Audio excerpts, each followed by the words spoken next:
Now, all lovers of positive reggae music, will you please fasten your seatbelts because we have liftoff.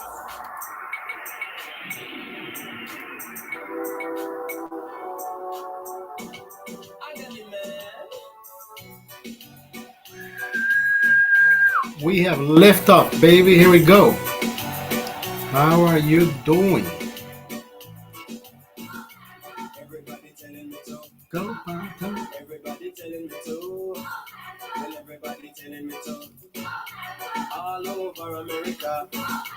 Everybody telling me to. Everybody telling me to. Well, everybody telling me Yo, to. Jonathan, what's up? Puppy Jamilson, what's up? Talk, Mr. Rose's King. Justin, how are you? What are you guys up to? How the heck is everybody doing?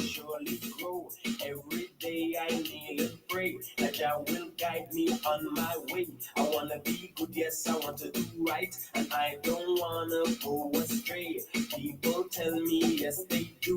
They say Pato Bantan, we love you. That's why I want to. What's up, Sal? How are you? My live stream, Howard. How are you, Big Poppy? What's up, Shamrock? Francis, Grayson, Betty. What's up, Veronica? How are you? Devin, Goose, JT in the house. Mike Sparks, Eric, Peter, Mark. How are you guys? Welcome to the green room, baby. Happy Thursday. Let's go, baby. Welcome to the green room. Chef, how are you? All over America. Everybody telling me to. Yes, everybody telling me to. Everybody telling me to. All over America. Michael, how are you?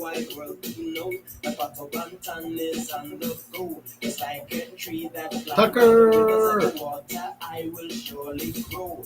Every day I kneel and pray that Jah will guide me on my way. I wanna be Kennedy, what's up? CP, Chances, Ticklin, how are you?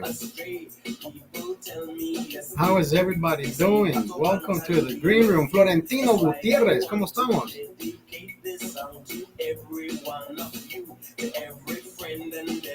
TC in the house, how are you? What's up, Josh? Vic Hemi, how are you? Special Ed in the house, Kevin 186, how are you? This is a great song, Alex. How are you?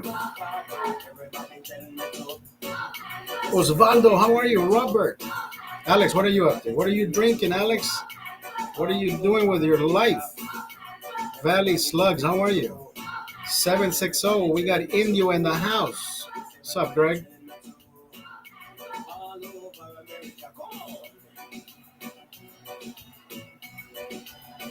I got my new prescription glasses in. I look like I'm gonna fucking ask for money. Yo, Jaffo Charlie with new shades, bro. I got some badass shades. J&A Pools, how are you? I got new shades, brother. I got new shades. This one, I don't know. There's something wrong with the prescription. I can't. I feel like I'm great. Sup, brother? How are you? There's something wrong. I don't know the way the lenses are wrapping around my face. It feels like I don't know. It's like the letters are weird. I'm having a modelo. Just got off work, brother. Hope you are having a great fucking day. I am. Thank you, Alex. But these I like. These I like. Yo, J&A with the roses. Thank you, brother. I like these. These Brown Picasso. How are you? These. My son's grandpa passed away 2 years ago.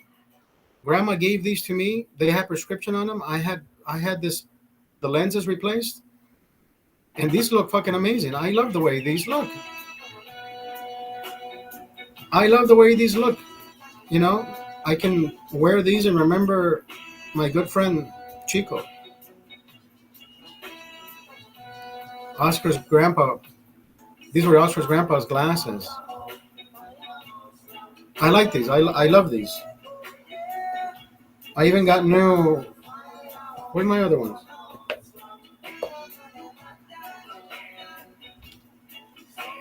See, I bought these because I wanted to jog with these, but the letters, bro, it feels like everything is in 3D for some fucking reason. I don't know why.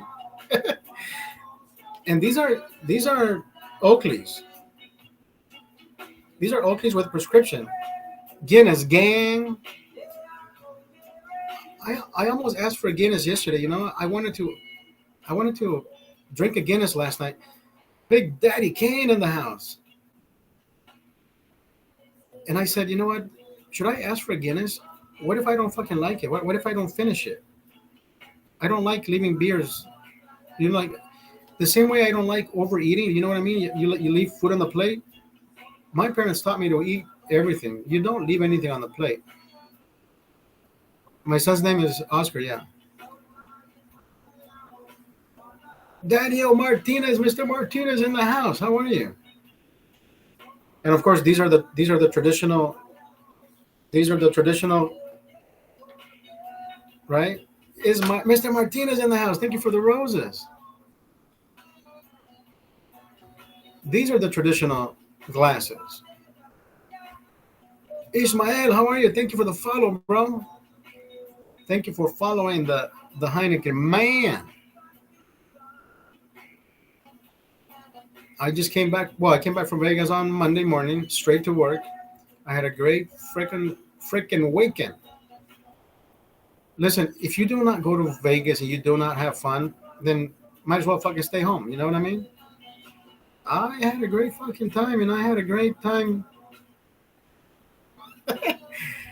Where are you from? I'm from Honduras. How you doing, Ismael? This guy knows fun. Hey, fun knows me. Shit. We go hand in hand, brother. You know what? I went to Vegas. Listen, I do these last minute trips to Vegas. I'm doing good. How about you, Ismael? I'm doing fucking great. I missed your beer breakfast broadcast. Oh, that was a good broadcast, brother. In an hour and a half, we finished 9 beers. I think we broke the record.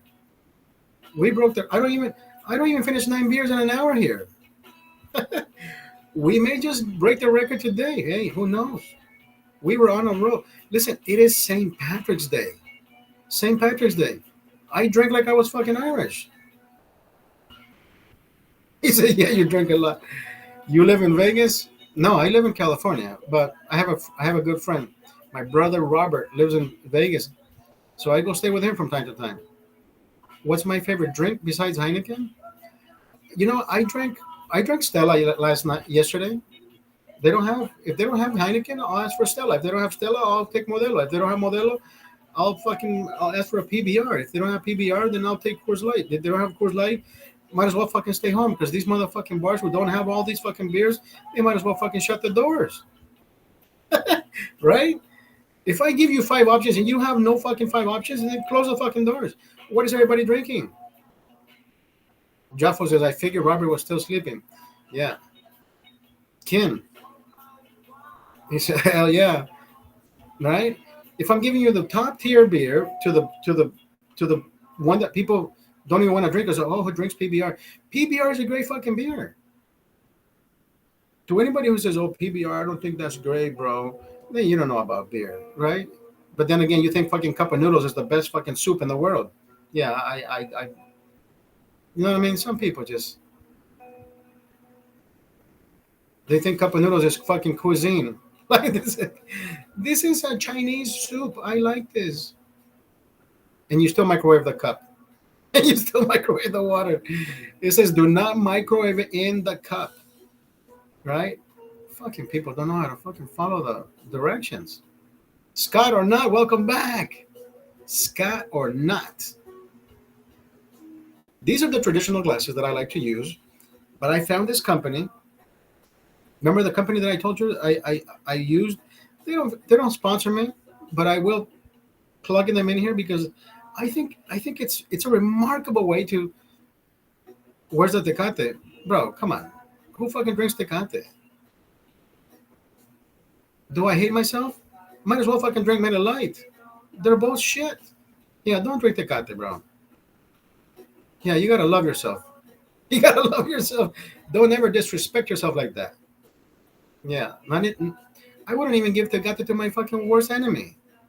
No, bro. I know. I thoughts on twisted tea. Twisted tea is fine, bro.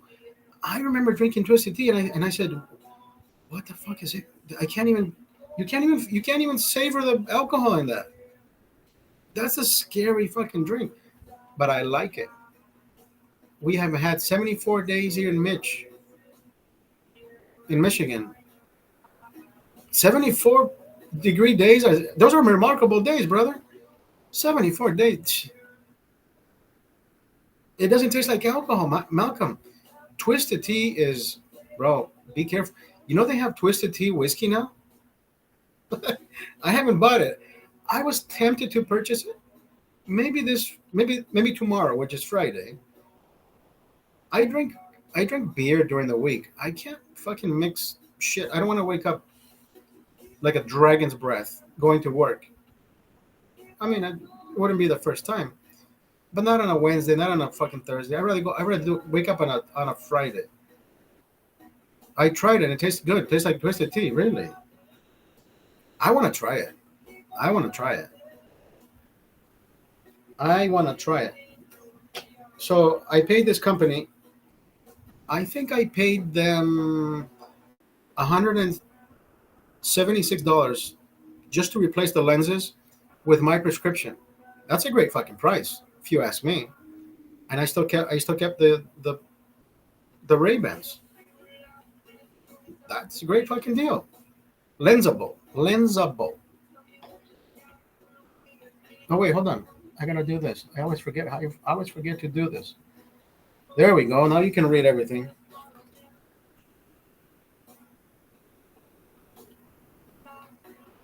Lensable.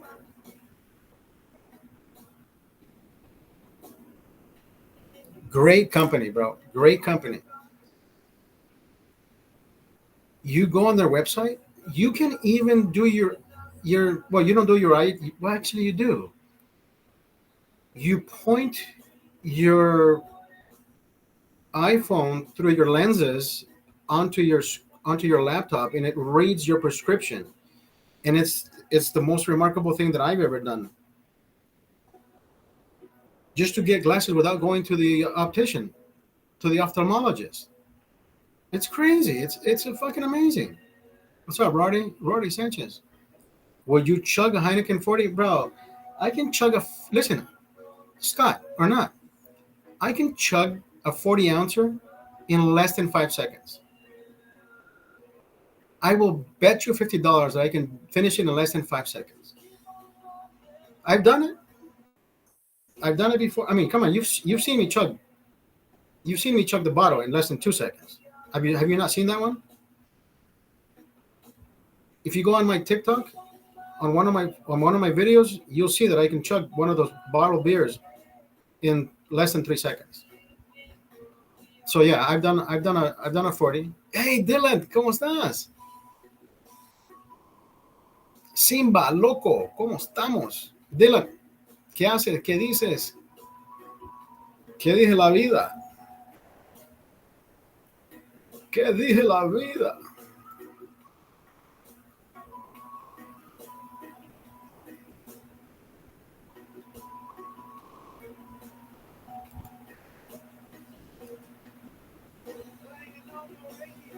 How well did the bread warm up at Roberts? You know what the problem was? And I'm pretty sure when they gave me, can you play Wait By? Yo, this is how we do it. Nada, un poco cansado. Aquí cansado solo un poquito. Can you play Wait by M83? Danny boy, how are you doing? You know what these fuckers did? I asked them to bake the bread 3/4 of the way, and this guy at the restaurant decided to wrap. Pero ya duermo y se me pasa. This guy who works there, dude, he decided to fucking wrap the fucking thing in saran wrap. So I think what he did is completely, he he let the same heat go back into the dough, so the dough was twice as wet. I don't know. Anyways, listen, I don't know much about baking, but I know that's what happened. So when I try to put it in the oven, we preheated the oven, and we had the bread in the oven for, I don't know, a good 17, 18 minutes at 375 degrees. The outside was cooking faster than the inside because the condensation that was supposed to leave the box actually went back into the dough, retained too much moisture. Yes, and we fucked it up. I mean, we kind of saved a little bit. We kind of saved a little bit, but he enjoyed it. The amount of cheese that is in that fucking thing, brother, you have no idea. It is so fucking good. Can you play Wait by M83? Wait.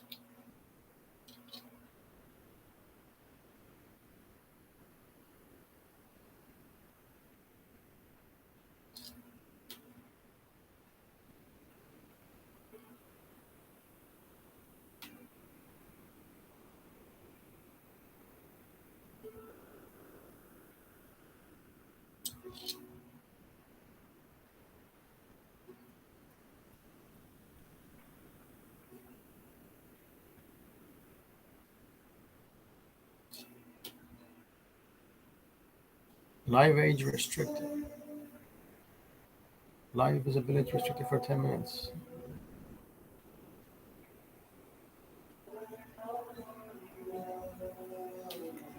This is like a church song, bro.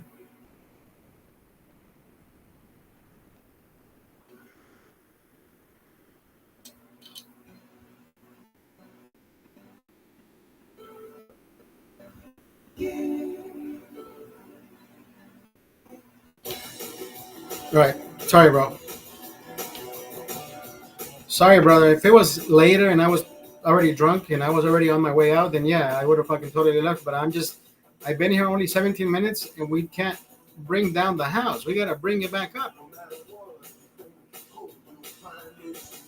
Jaffo, Charlie, I had a great time, brother. I can't wait to do it again at Robert's place. I always have a great time at Robert's. Always do. Always will. Never a dull moment. After you.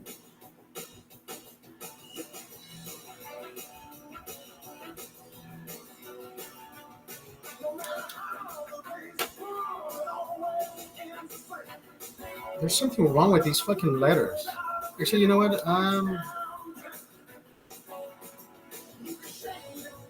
Malcolm. Malcolm says. Malcolm wants to know if any advice on how to quit.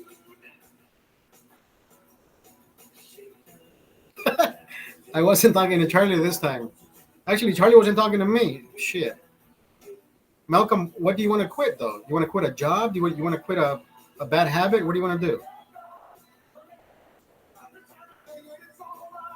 Alcohol. Listen, bro. The primordial thing is you. I'm going to tell you one thing. If alcohol was affecting my life in a way where I was losing jobs, right? I was losing my temper. I was missing hours from my work because I needed to make an excuse and cut my hours so I can start drinking earlier. Then it starts with you. You have to auto-analyze the situation for yourself. If I ask you, I'd be asking myself, why would I want to stop drinking, right? So you will start there. How is Claudia? Claudia's getting a little bit bigger, but I still did the job.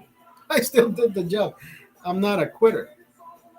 For you, it's money and health. But when you say money and health is you don't have enough money to drink, or you're struggling with money to drink.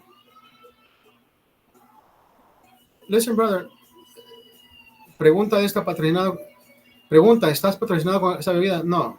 Yo soy coleccionado. Yo colecciono todo lo que miras aquí en el cuarto dealer. Yo lo he coleccionado.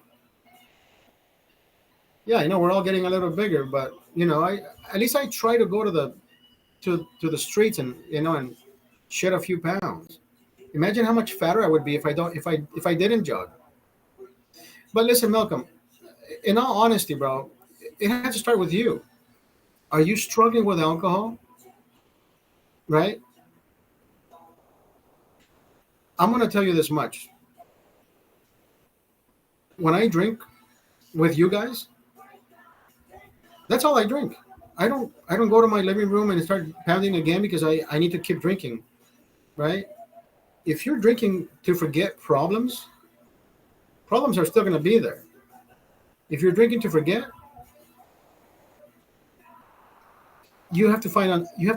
another way out. Come back here and talk to me. I like talking to people. Luiz Gamer, tudo bom, rapaz? E aí, mano? You know what I mean? If you need somebody to talk to, brother, listen, there is no better person to push you than yourself. Rapaz, dei uma sumida. Você sumiu mesmo, cara.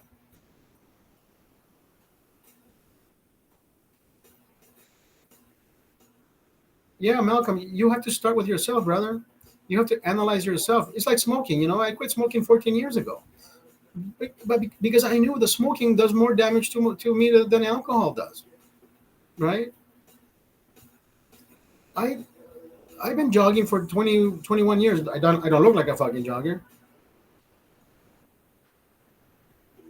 Muito trabalho e estudo. Chegava em casa e só dormir. Só ia dormir. Cara, olha, você falou que mora no Rio, né? São Paulo? Esqueci.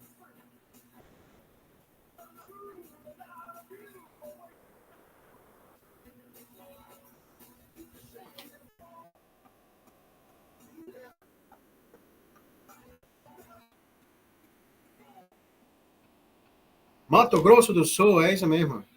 A terra do skunk, como chama? Do Rodrigo? Não.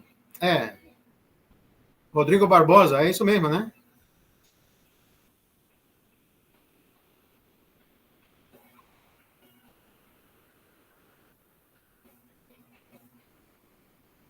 É. Não, não é, mas não é Barbosa. Não, Barbosa é o sobrenome, né? Sérgio. Rodrigo Barbosa. Rodrigo, sei lá, não lembro mais, mas do cantor do Skank, eu lembro.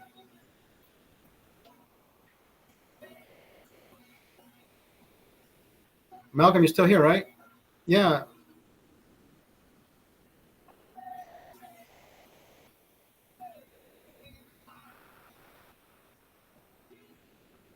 Yeah. Yes, Charlie. KKKKK. It's like when they laugh, ha ha ha ha ha. For them, it's KKKKK. Yeah, Malcolm, you gotta hold yourself together, brother. Alcohol is not the way to make problems go away, you know? Acho que é Rodrigo Barbosa mesmo, né?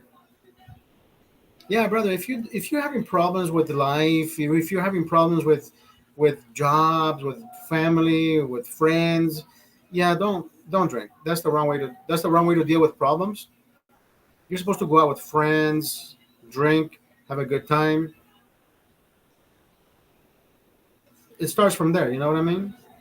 But if you are on the wrong path, holding alcohol accountable and not yourself, then yeah. Então, mano, como tá indo a vida? Cara, olha, eu fui para Las Vegas 2 vezes em menos de 2 semanas. Eu fui no 29 de fevereiro, eu coloquei US$ 20 no 29 e caiu 700 maracandacas. 700. E eu voltei semana passada. Deixei a metade. Deixei a metade. Uhul.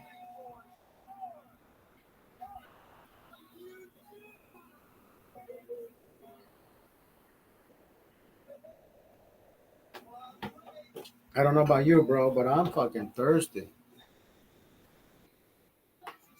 I don't know about you, bro, but I'm thirsty. 700 pilas. Tem que aproveitar, cara. Escuta, esse negócio de só trabalhar, trabalhar, trabalhar, não dá. Não dá, não, cara. Porra.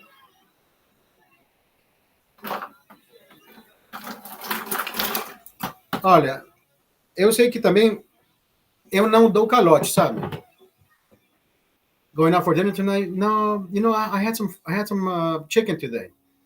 Chicken, for some reason, when I eat chicken, I love eating chicken before I drink because it fills me up. Like I feel like I'm refreshed. Fried chicken, by the way. I love fried chicken. My son likes the baked chicken, so I bought him baked chicken. I bought myself 4 pieces of fried chicken. Thought maybe that's why you came on early. Yesterday I was actually gonna come on live early, but my friend Jimmy called me. He says, "Hey, bro, what are you doing? Let's go out to dinner." I'm like, "Fuck it, let's go." Dinner started with 3 pictures. Dinner started with 3 pictures, and I never.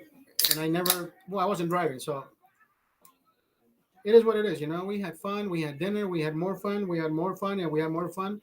By the time I got home, I was ready to go to bed. So yeah, I've never missed 2 days in a row. But hey,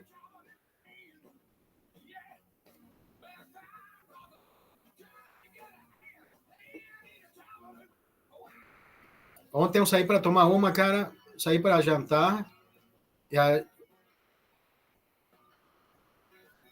o jantar começou com aquelas jarras de cerveja, de jarra mesmo, né? Aquele balde. Bueno, me voy. Hasta mañana. Delat. Váyase por la sombra. Váyase por la sombra. Que mierda que sos.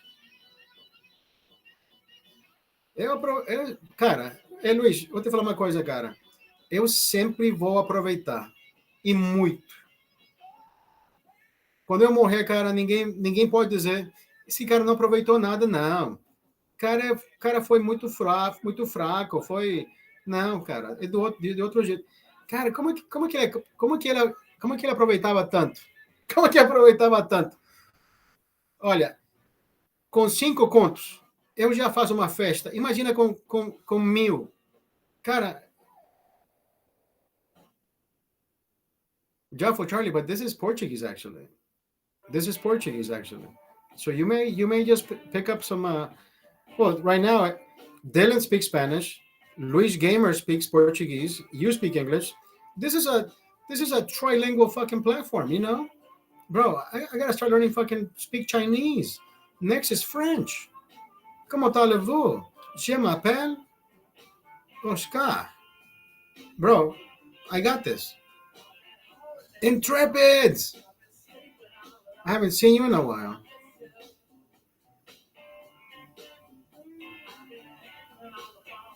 That's right, you speak 3 languages, yeah. 5 contos já dá para comprar uma gelada. Cara, imagina, se eu com. How we living? We living large, baby. Only because I'm fat. Only because I'm fat. So this is how large I'm fucking living. Are you on Twitch as well? Listen, we are on Twitch, TikTok, YouTube, Facebook, and Rumble. We're everywhere, bro. We're everywhere.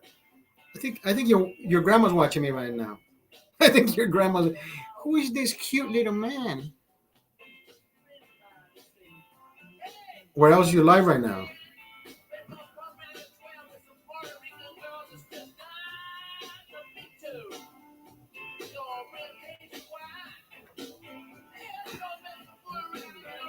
Sexy kick stream soon. Oh. I have an OnlyFans, you know that?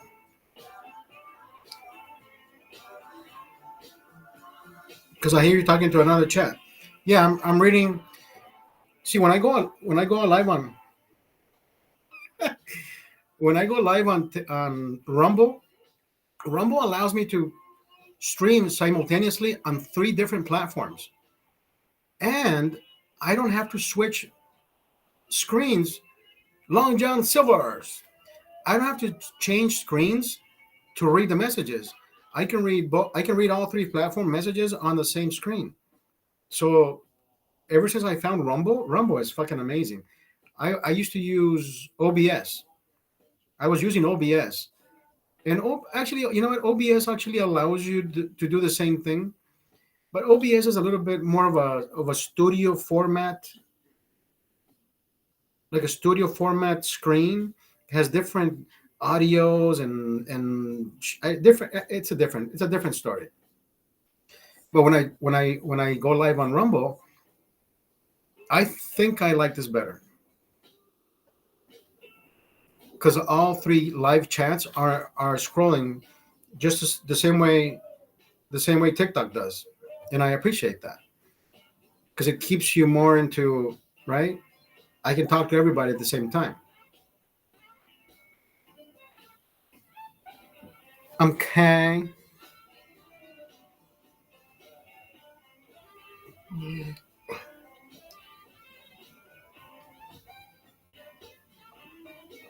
And mind you, Joffo Charlie,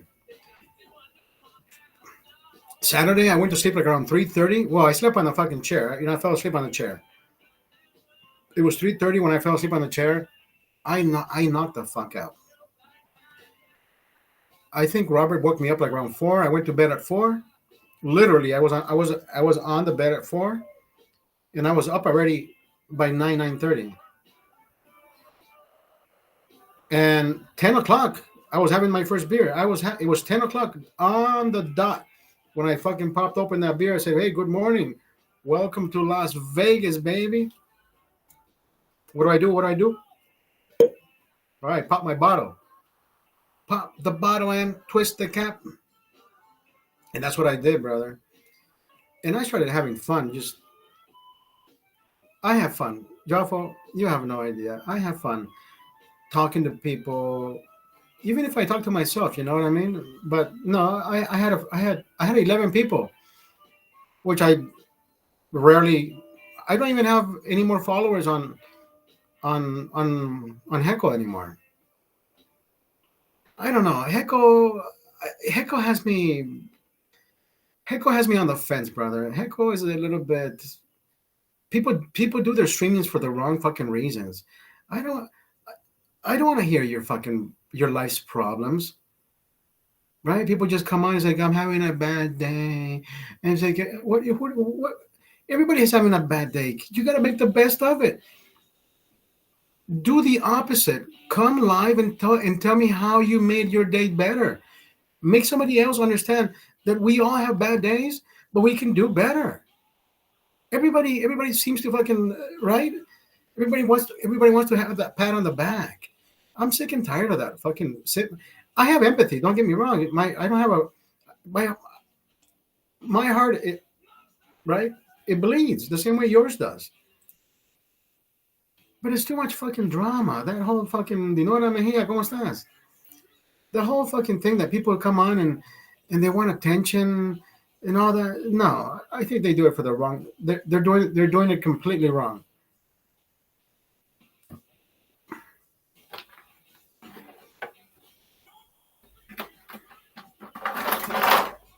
I'm slowing down. I'm slowing down. Let me step it up a notch. 33 minutes. I've only wet my whistle twice. Dinora Mejia, ¿cómo estás?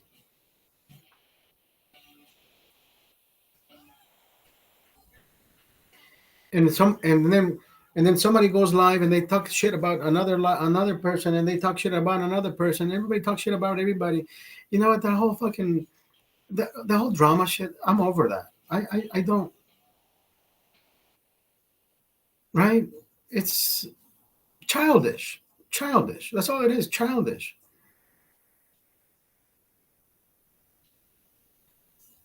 They don't even care about their appearance. Like they want to look like right. They want to give you. They want you to feel sorry for them. That's not that's not what the screen is for. That's not what the platform was made for. You should feel good about yourself being behind the camera and at least have some type of positive message, some a positive story. But these fuckers, it's like everybody. Did everybody go to the same fucking school? Because everybody seems to talk the same way. Like, um, well, let me tell you what I did. And then when I jumped the fence, I don't know what I turned left. Where did that come from? Who invented that shit? And why do people keep using it? People don't people don't realize how fucking idiotic they sound. Um, Let me tell you. I'm gonna tell you that. You say hockey players. Give Listen. Give LeBron James a fucking microphone. He speaks that way. Well, you know what happened. I went down the lane. I passed the ball to AD. I knew he was gonna dunk it, but then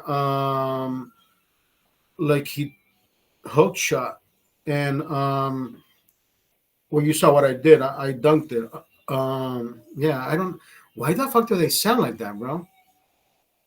Imagine having all the fucking money in the world, LeBron. You have all the money in the world, LeBron. You have all the money in the world. You even give kids the ability to continue their education because you give them all these scholarships, LeBron. And you can't get that money and educate yourself. At least become a better speaker. The whole how fucking ironic is that? He can educate other people with his fucking money, but he can't fucking educate himself. LeBron, please do yourself a favor. The whole you're a billionaire, bro. At least speak like one, right? I don't know, bro. There's something wrong with that. There's something wrong with that fucking picture. What do you think? Moving object. Um, um, um. What the fuck?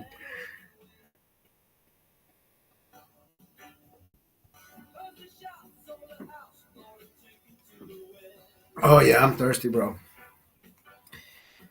Somebody's messaging me on.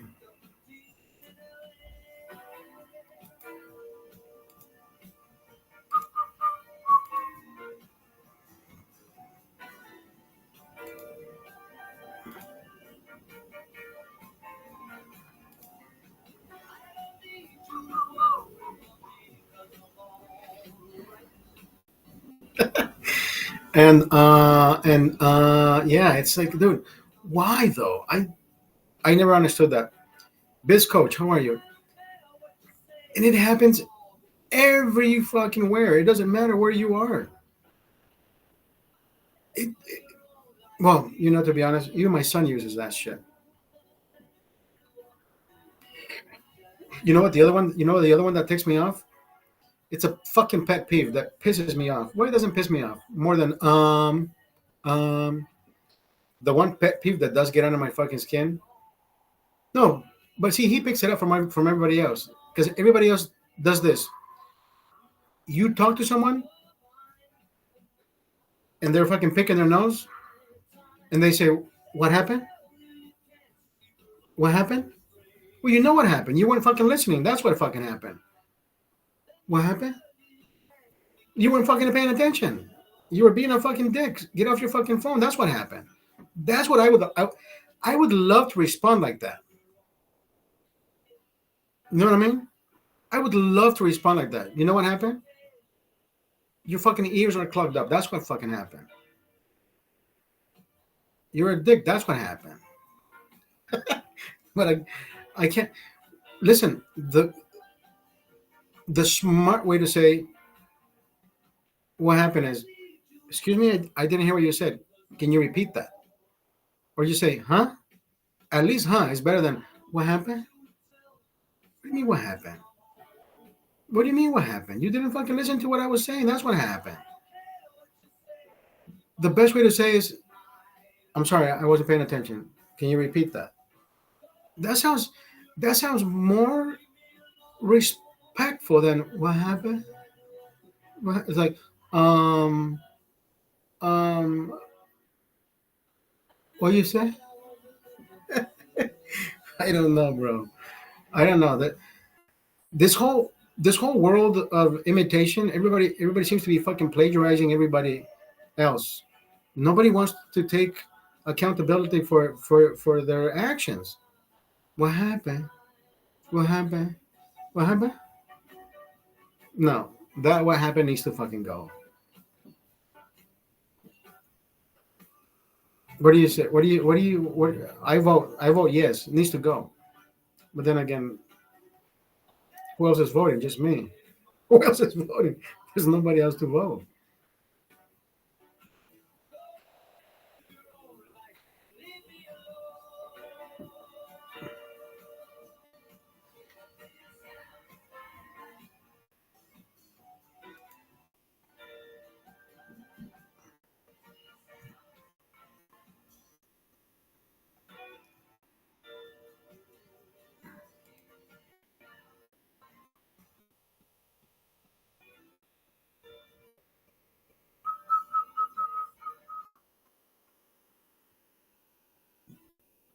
TheHeinekenMan.com. I like the way I did that. I discovered how to do that shit on top of the screen.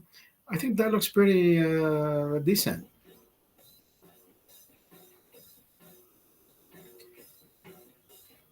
You know,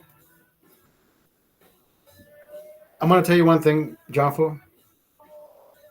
Leaders are born. I don't think leaders are made. The same way you can lead a horse to water, but you can't make it a fucking duck, right? You can lead a horse to water, but you can't make it drink. So I think leaders are self-taught. Leaders are known to find a way. At least I think so. And I don't I don't call myself, and I don't auto nominate. I don't nominate myself to be a leader, but I know for a fucking fact I'm not just any fucking follower. You know what I mean? But if I ever want to become a leader, if I ever no exactly, I know you're not judging. I I would want to be the best leader possible. You know, humans are are meant to make mistakes. You know, to have errors. To err is to be human. But then again, we all learn from our own mistakes. Yeah, stop trying to make the same fucking mistake, expecting a different fucking result.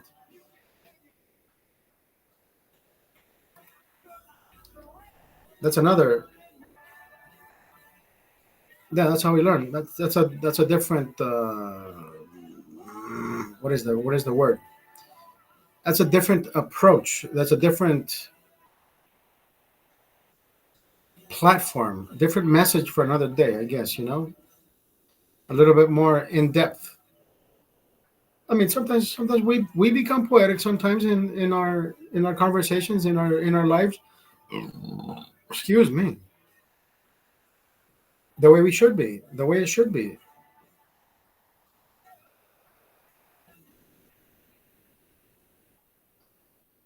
But that's only because you want the knowledge. Those other four people probably don't even ask anything because they're afraid to know. Don't ever be afraid to know. Don't ever be afraid to know. It is frightening that some people don't fucking know. That's what's frightening. People who don't formulate the questions are the ones that are going to be bound al fracaso, you know, to failure. They're going to set themselves up for fucking failure because they will never ask directions like, oh, I know how to do this. When you never done it, ask directions. Oh, I know this. Yeah, I've seen somebody else do it. Now you've seen somebody else fail, but you just want to improve their mistakes. You can't fucking improve a mistake. There's no such thing. Oh, I look better doing it. You know, okay. Yeah, by all means, please. right? You may have a better way to fucking fall off the bike, but you still failed.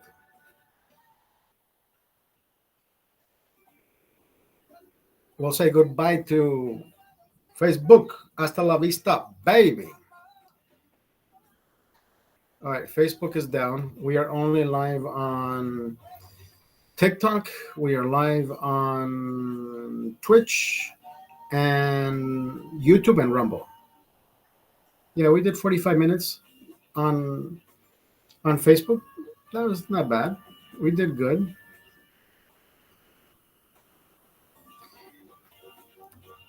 And I'm gonna tell you, the younger I was, I have always been the methodical kid.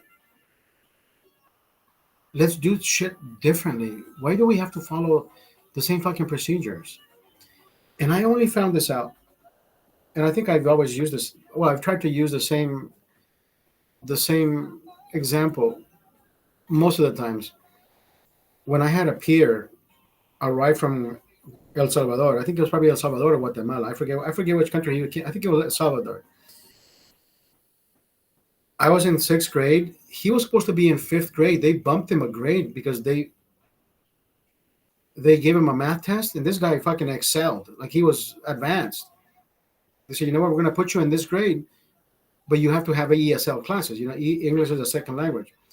So I told him one day, I said, bro, let me help you with your English, but can you fucking show me your math? This guy was a fucking whiz, dude. This guy was a fucking wizard. Like I think he was left-handed. So I kind of thought of him being a different, but his math was immaculate. This guy's numbers, even some equations or problems. And now you're an accountant, right? Imagine that. And some problems that he had, he would solve them even without writing numbers. And I said, dude, we can't do that. We have to show the teacher how the fuck we did it. He's gonna think we have a calculator, and that's the only reason teachers did that shit. Not because we have a computer in our head, which we do. Do you know how to use it? How fast can you use it? How fast can you multiply, and how fast can you push equals? Right? Does that? If somebody tells you 12 times 8, you already know it's 96. My son yesterday was asking. He was playing.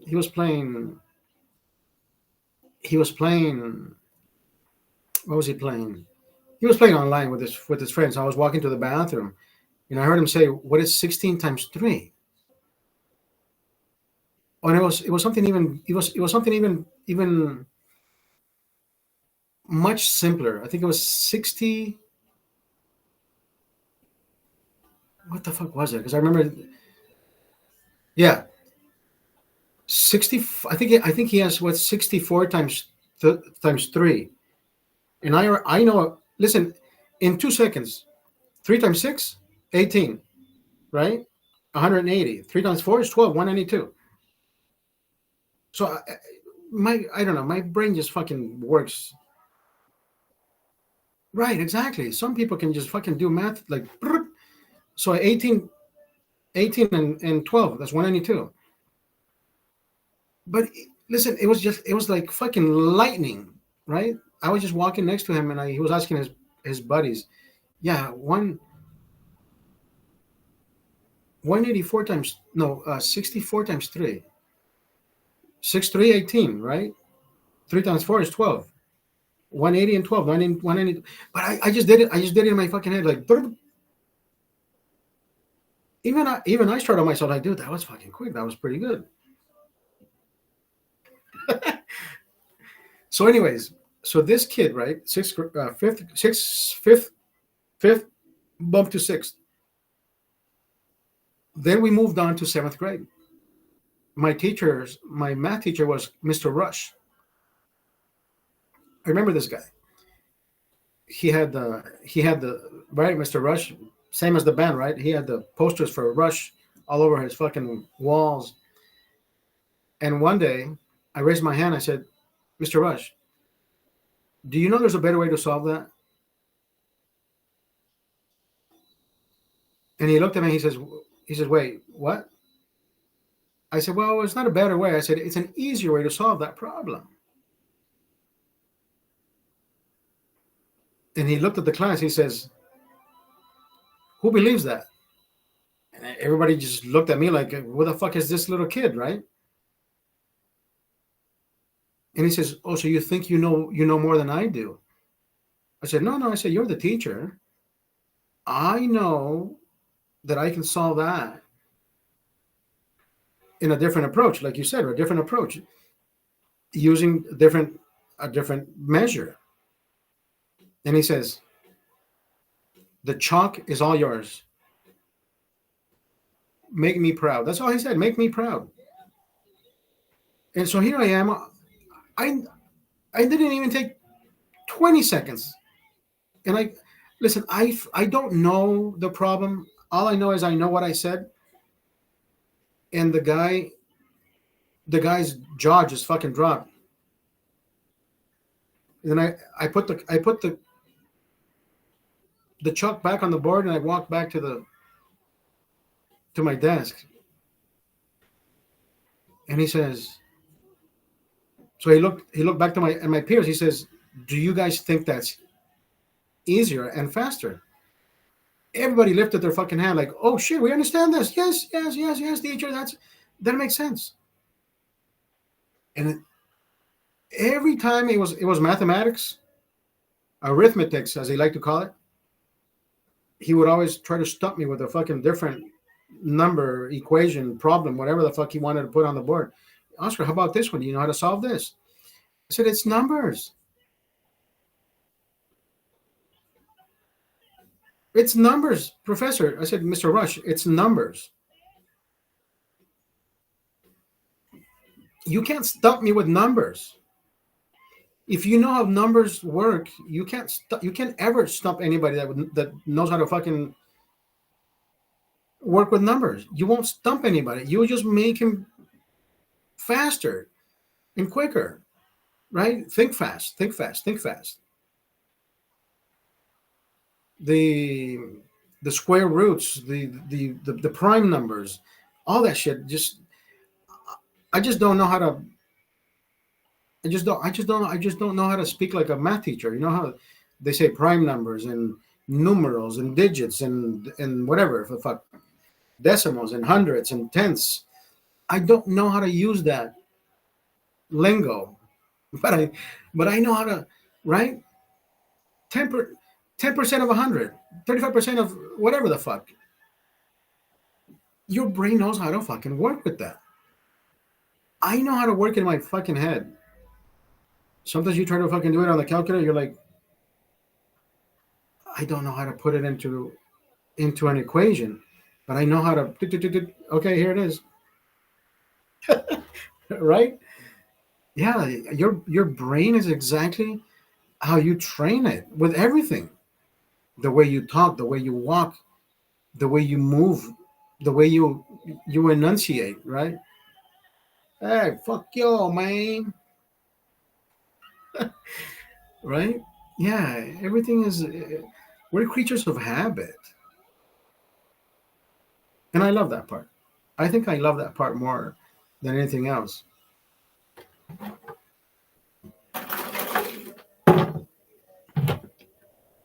because I don't think our brain ever gets tired of learning. We are fucking lazy as fuck. Oh, I can't do that. I'm tired. You know what I mean? I think we're the fucking lazy ones. My cousin, rest in peace, my cousin Gustavo. My uncle became a lawyer, right? My cousin and I, we were supposed to be on the same grade. For some fucking reason, my cousin got demoted, so he repeated seventh grade twice.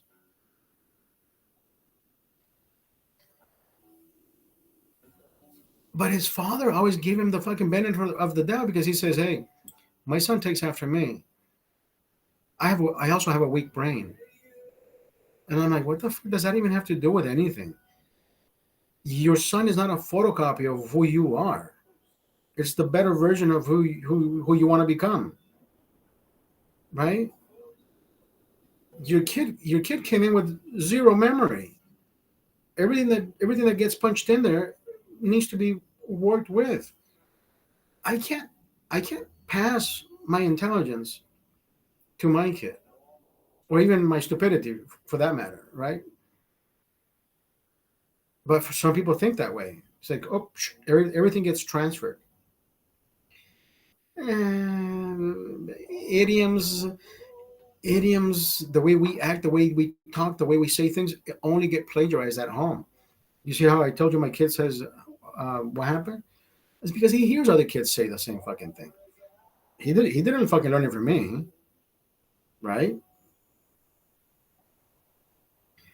And I think that's why I enjoyed going to Doug's house, because every time we talked about X, Y, Z, whatever the fuck it was always between Doug and I, right? It was always there was always a conversation of of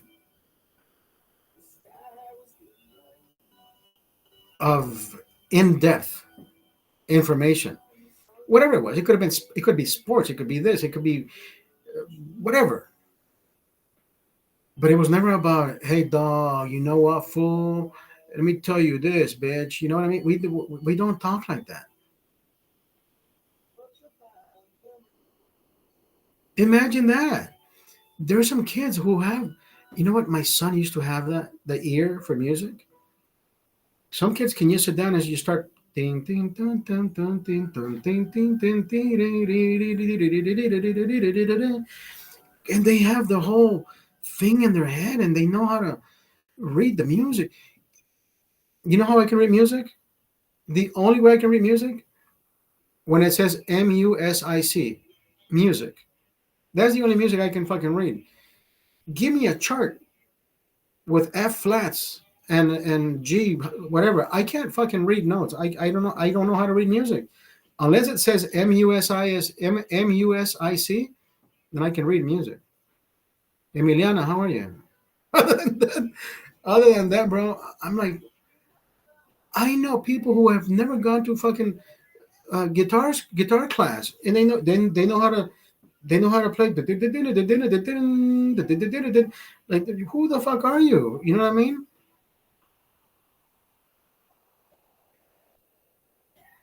You're like, holy fuck! Like, not even Lenny Kravitz is as good as you. What the Lenny Kravitz?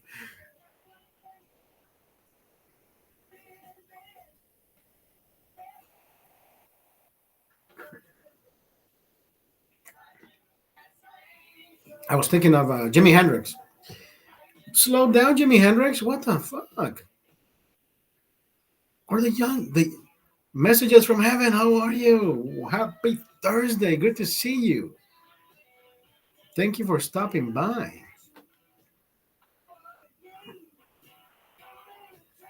My friend Jeff with Charlie is on Heckle, on Twitch, on Heckle. Haven't seen you on lately. Yeah, I've been MIA, missing in alcohol, missing in alcohol, missing in alcohol.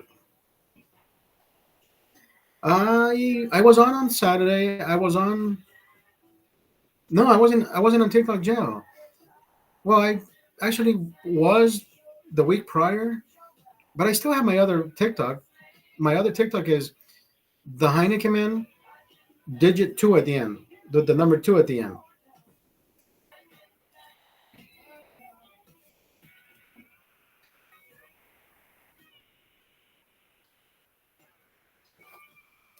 My lips get fucking dry,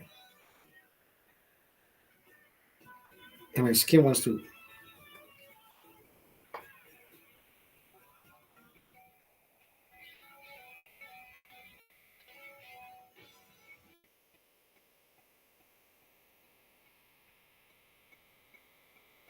Yesterday I was thirsty yesterday. Like yesterday I was drinking so fucking fast. Think you got bounced just showing the bong? I did. I did. I got bounced off for 10 minutes just because I showed the bong. Yo, Daniel in the house.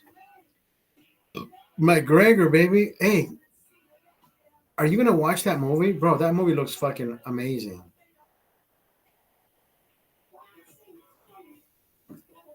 Daniel, were you live with us on Saturday when I went to Robert's house?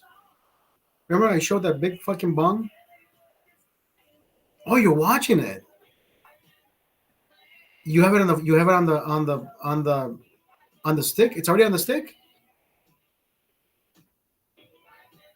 Oh fuck. I'm gonna go watch it right now. Yeah, I don't have a watch. I put my watch to fucking charge. Daniel, look at my new glasses, Daniel.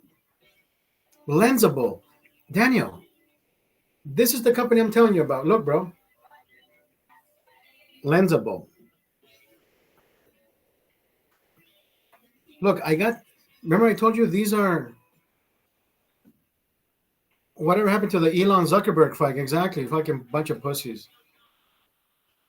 Remember, I told you these were Oscar's, my son's grandpa's glasses. I changed the lenses to my prescription. These look amazing. These look amazing. Look, I got my own aviators, and I got my new Oakleys. These are Oakleys. These are gas gas cans. Gas cans. Yeah, I look like one of those fucking welders, right? Yeah, I don't know. I look like I'm about to fucking clock in for the.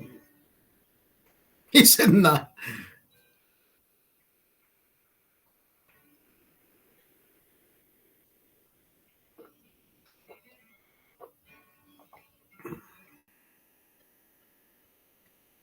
Look into it, bro. Listen, these glasses. I mean, the lenses themselves cost me 126. I think one. Maybe it was 76 for three glasses. The the frames were 176. The lenses were another 126. So $300 glasses. You can buy these at the store for $300, but you don't get prescription. I got these with prescription. Imagine having your own Oakleys with prescription. You can't beat that.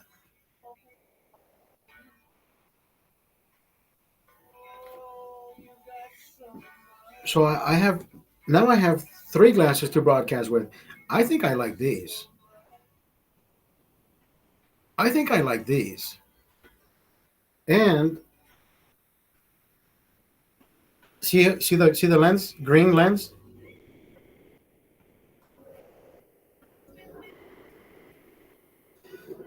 Carlos Hasbun, hello, Bubba. What it is? ¿Cómo estamos? Hasbun. Aquí con una fría, ¿verdad? Por no estar con una morena. No estar con una morena peluda. Uy, ¿quién puta me llama? Hello. Oh, this is Forrest. Hey, Forrest, how are you, brother? Good. Yeah, I haven't had a chance to look things over yet. I've been very busy. Hey, it's all right. It's all right. We still got time. How you doing, Forrest? Oh, I'm doing good. Just very busy. Hey, I know you guys are always busy on the fucking East Coast. Yeah, I'm not on the East Coast. I'm in Ohio, so Holy shit! But yeah, I go everywhere. I know. I remember you told me. Now listen. This time these lots are smaller. Yeah. These lots are smaller. I think you're gonna be able to manage these in a day, not even a half day. They're fucking small. Well, you're going to be going LTL on that. You know what I mean? Yeah. So that carousel is going to have to go on a skid. Right. It's going to have to be rigged and put on a skid, and I got to build a skid and everything for it. No, by all means, yeah, you have to do what you have to do. No, I'm not telling you how to do the shit. No, but I'm just saying we had 5 different lots last time, which were fucking bigger than this. Yeah. But I trust you, brother. Yeah, I'm waiting to see how much more work I get down there. Oh, so it's worth it, yeah. Yeah. Which I'm sure that more will come. I can hopefully get in one press, but I'm not sure yet. So I'm the first hook. Is that what you're saying? Well, see, what happens here is everybody when they buy, they buy from the auction. They always wait till the following week to start contacting people. Oh, I see. And like I told John, it's like, John Standish, he's the one he normally does setup, but I guess he's doing checkout on this one. Right. So, he's going to push stuff my way.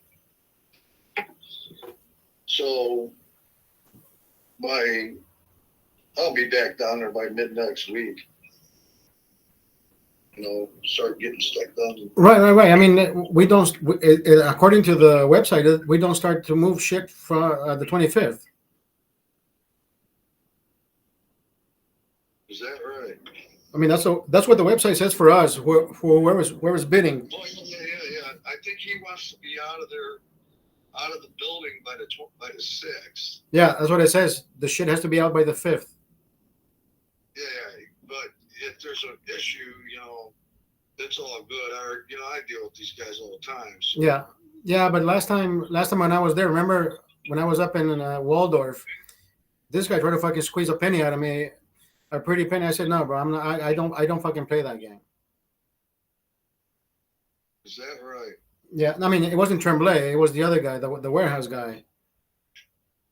Yeah, sometimes them guys are pretty terrible. This guy was. Remember the last machine that was at the very fucking corner that had like. It was the only one that had that ran across from side to side. It was the biggest fucking machine there. This guy was selling it for $179,000, and I said, bro, I'll give you $90,000. He says, oh, people are offering me more. I said, there's nobody here. I flew out from Los Angeles, bro. I'm offering you $90,000 right now. Who else is giving in their fucking face? Well, nobody's showing up. This is me. I'm giving you 90. The guy says, well, if you give me 20,000 in cash right now, I said, bro, listen, you need the shit out by fucking Saturday. I can't get the shit out by Saturday. That means you're gonna keep the money. You're gonna shut me out of the fucking machine. You're gonna keep the fucking money. You're gonna keep the fucking machine and sell it somewhere else. And you're gonna get to keep your fucking shop open for another month because I paid you your fucking rent. Yeah. So I said, no, I'm walking away with a smile, brother. But I appreciate it. Thank you so much. They try, bro. They try. Where was that at? Maryland. Remember we met Waldorf, Maryland. Yeah. That was 3 years ago, was it? I don't remember that. I've been to so many of them. Yeah, I remember. So what else you guys looking for? You guys need anything else? Brother, we bid on several lots and we only got 3. So, it's what the fucking unless I make myself available and start flying out there to see who didn't want to fucking pay their bids, and I can probably get some other lots, which I doubt. Well, I can find out from John Standish. Don't even include me. Just right. Talk to John Standish. The same guy. Standish. Right. His number should be on there somewhere. Right. I have his number if you need it, though. Let me take a look at the lots all over again to see which lots I would be interested if I don't know how many people I don't know how many of these people don't fall through. It happens. It really does. It happens. But that you would want to talk to Standish and ask him what was, what lots were abandoned, Right. or not paid for. Because technically, everything should be paid for before removal starts. Everything should have been paid today. Actually, to be honest, it says the internet the terms and condition is whatever lot you win, which was yesterday, it closed. Should have been paid today by ACH, direct deposit, and so forth. Yeah. Yep. But sometimes, there's extra time, and there's, sometimes they'll give certain people, a little leeway. Right. But, sometimes that shit runs right to the very end, Exactly. They don't want to pay, Yeah. They're actually, they buy it, they win the bid. Yeah. And they wait till they sell it before they pay for it. Assholes. Yeah. Yeah, and it always throws a monkey wrench in the whole thing. I think all the three times that I participated I think I'm the only one that ships abroad. Yeah. I think I'm the only one that ships down to Honduras. Nobody else does that shit. Just me. Yeah, it's crazy, man. It's just, it seems to be getting worse and worse. I mean, they have this one guy, he's an Indian, and every time he wins a bid on something, there's always an issue. Because he doesn't like to pay, or he doesn't show up. He doesn't like to pay, and he holds off to the end. What a fucking ass, bro! I like to show up. I like to show up not because I need to see you guys working. No, I don't. Because I need to be there when the fucking truck picks up the shit, so I can just rest easy. Yeah. I can rest assured to say, hey, if whoever's paying on the other side, bro, I saw it get on the fucking truck. All the pieces are there. Don't blame the fucking riggers if there's a maneuver or a lever, or the glass is missing or it's broken. I saw it shipped in one piece. Yeah. Yeah, I always take pictures. Yeah, I mean, don't we all? Yeah, pictures saved, Yeah. We gotta cross our T's, dot our I's, brother, all the time. Back in I don't know, 2004, 2005, I loaded this Planeta up, and I took pictures of it, the pictures of it when after, as I was loading it, and at the end, well, it ended up going in 2 containers. Well, one of the containers they opened up and everything was rusted. What the fuck? Oh, they didn't spray this shit. No, it was sprayed. Oh, okay. But you can see where the whole container was dumped into the water. Oh, fuck.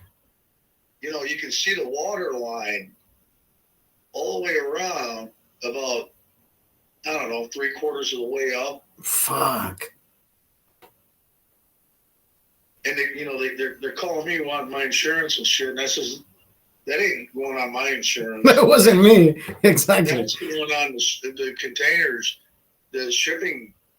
And I told them, I go, look you got the container right there. Yeah. They sent the pictures as soon as they opened the container up. I says, why don't you look around up there about 3/4 of the way up and look at that ring that's going all the way around the inside of the container, even on the doors. It wasn't there. It wasn't right. It wasn't there when I took pictures, right, Forrest? No, it wasn't. Exactly. I said, look at that line. That machine went in the water. Fuck. And so therefore they had to clean that thing up. They had to rebuild the cylinders and everything. That's a fucking pretty penny right there. Yeah, so they had to rebuild the whole press. Fuck.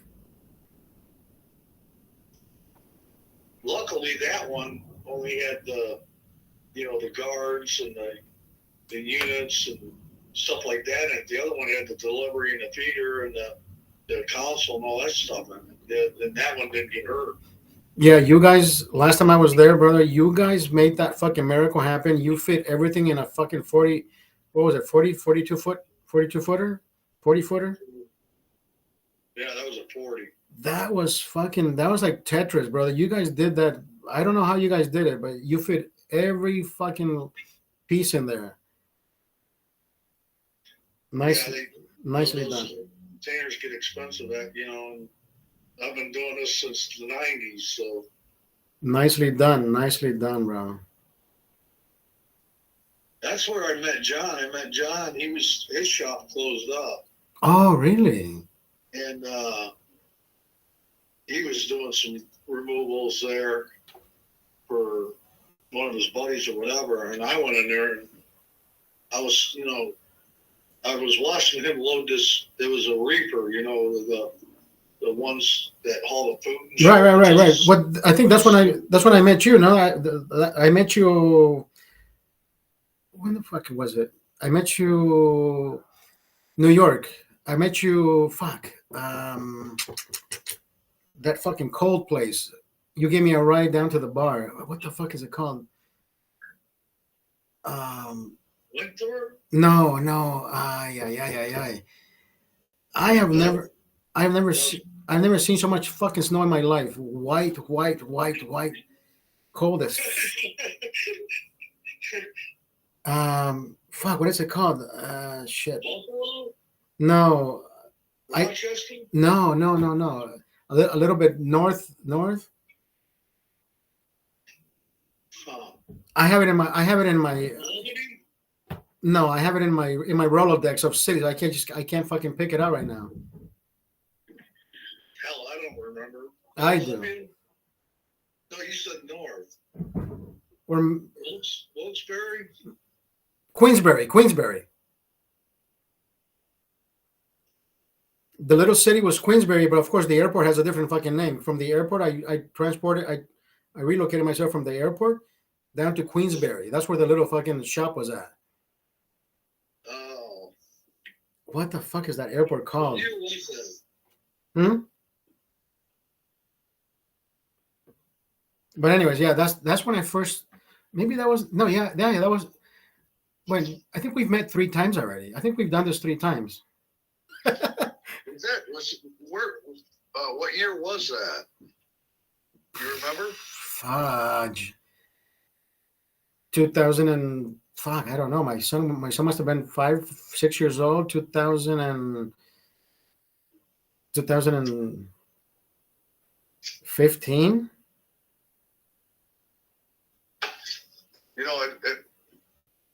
All this shit blends together anymore. Exactly. I know. But it was fucking cold, dude. I've never been to a fucking colder city. 2016, 17. I think Trump was already president no, I think that was the second time when I met you guys. Trump was already president. I went to New York. I know it was the little city of Queensbury.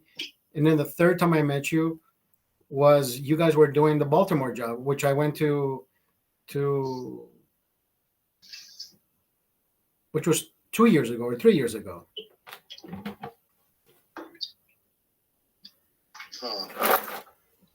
So what do you do? You sell stuff, or you buy stuff, or you got a print shop? Well, my best friend has a shop in Honduras, and he's the one that bids, and I just help him. Oh. Remember I told you that? Yeah. That stuff's going to go in a container? That's stuff going to go in a container, exactly. Oh, so you're only going to do like a 20-foot. Or a 40-footer. I mean, I don't know what else he may want to put in there. So, I mean, all I know is this is simpler than what we have met up with before.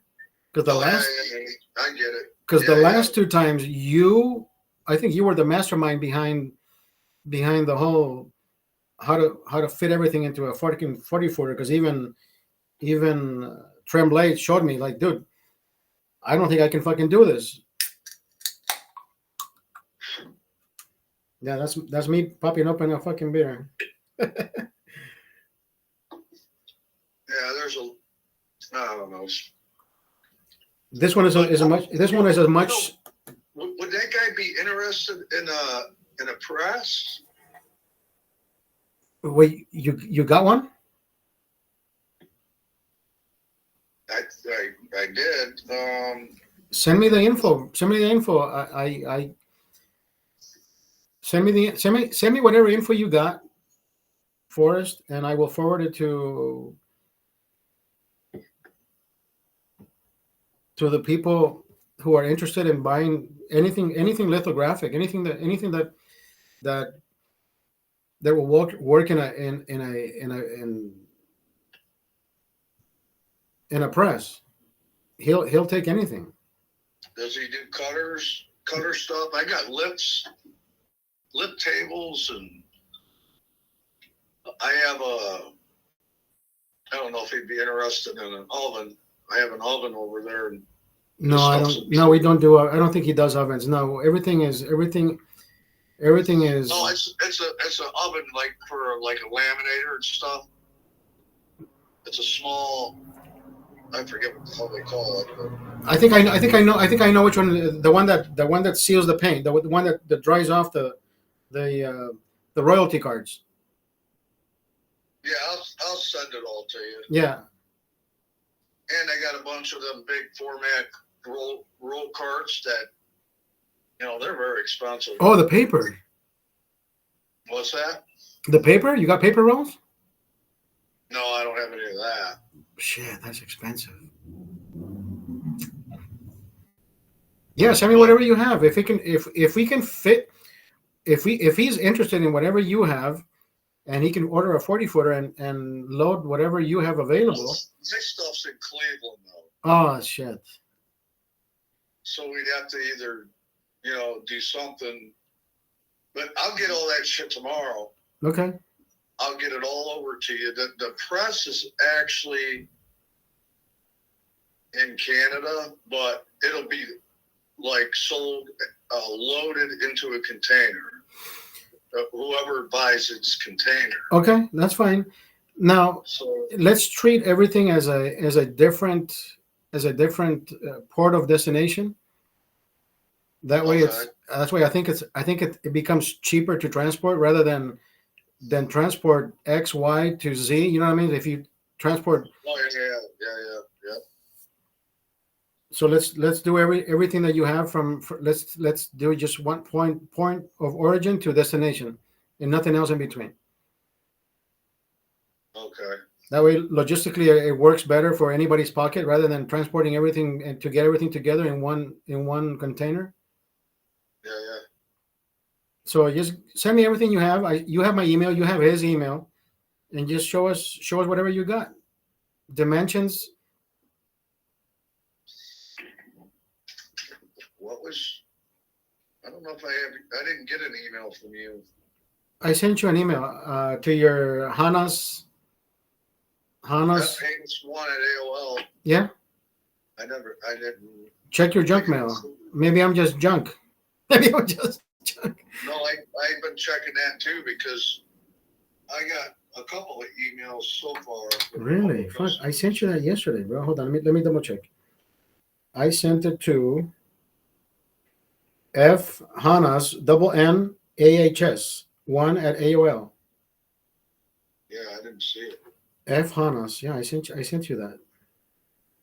Just resend again. Send me a text of your email. Just text me your email, okay. And then I'll be able to really look for it. Okay. And then send me a text or a message. Just like send me an email and then put test or something like that on it. I sent you the email again. Let's see if it comes through.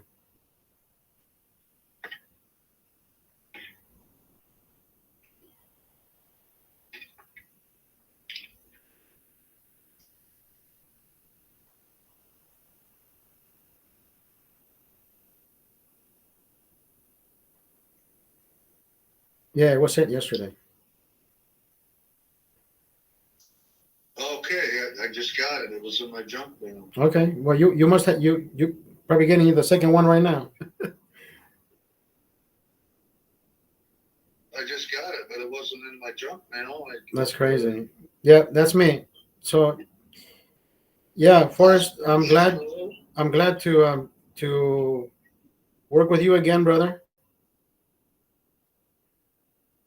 Send me whatever you have, and I know I know everything needs to be out of there or start to be worked out of there on next. Actually, this Friday, no, 25th. Everything's got to be out of there By the 5th, yeah.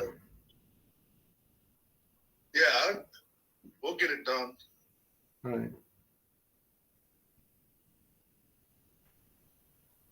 I'm sure more stuff will come up, but I could always, if he's interested in the paper lifts and some of the stuff I got, I could probably throw it on a trailer and take it. Yeah, even before you travel, just send me pictures of whatever you have and reply to both of us. He speaks English. He can, just because he lives in Honduras doesn't mean he doesn't speak English. So we're good, bro. Send us whatever you have. What's his name? Honduras. Luis. Louis. He's I CC'd you on I CC'd him. I carbon copied him on that email. Luis. Yeah, I have I had another customer there. He bought a bunch of printing units and the drives, and he bought a bunch of stuff off of some presses I bought back in the day. And Giovanni, do you by chance know Giovanni? No. Yeah, this was back in, I don't know, early mid-2000s.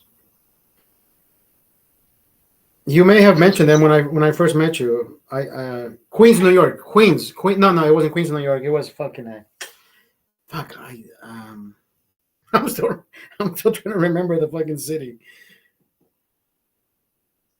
I landed in I forget, dude. One of these days I'll remember. Was it upstate New York? Yeah, it was fucking cold as shit, bro. I never been that fucking cold. Or was it Akron, Ohio? No. I've never been to Ohio. It was New York. I just forget. I just can't fucking remember what the name of the airport was.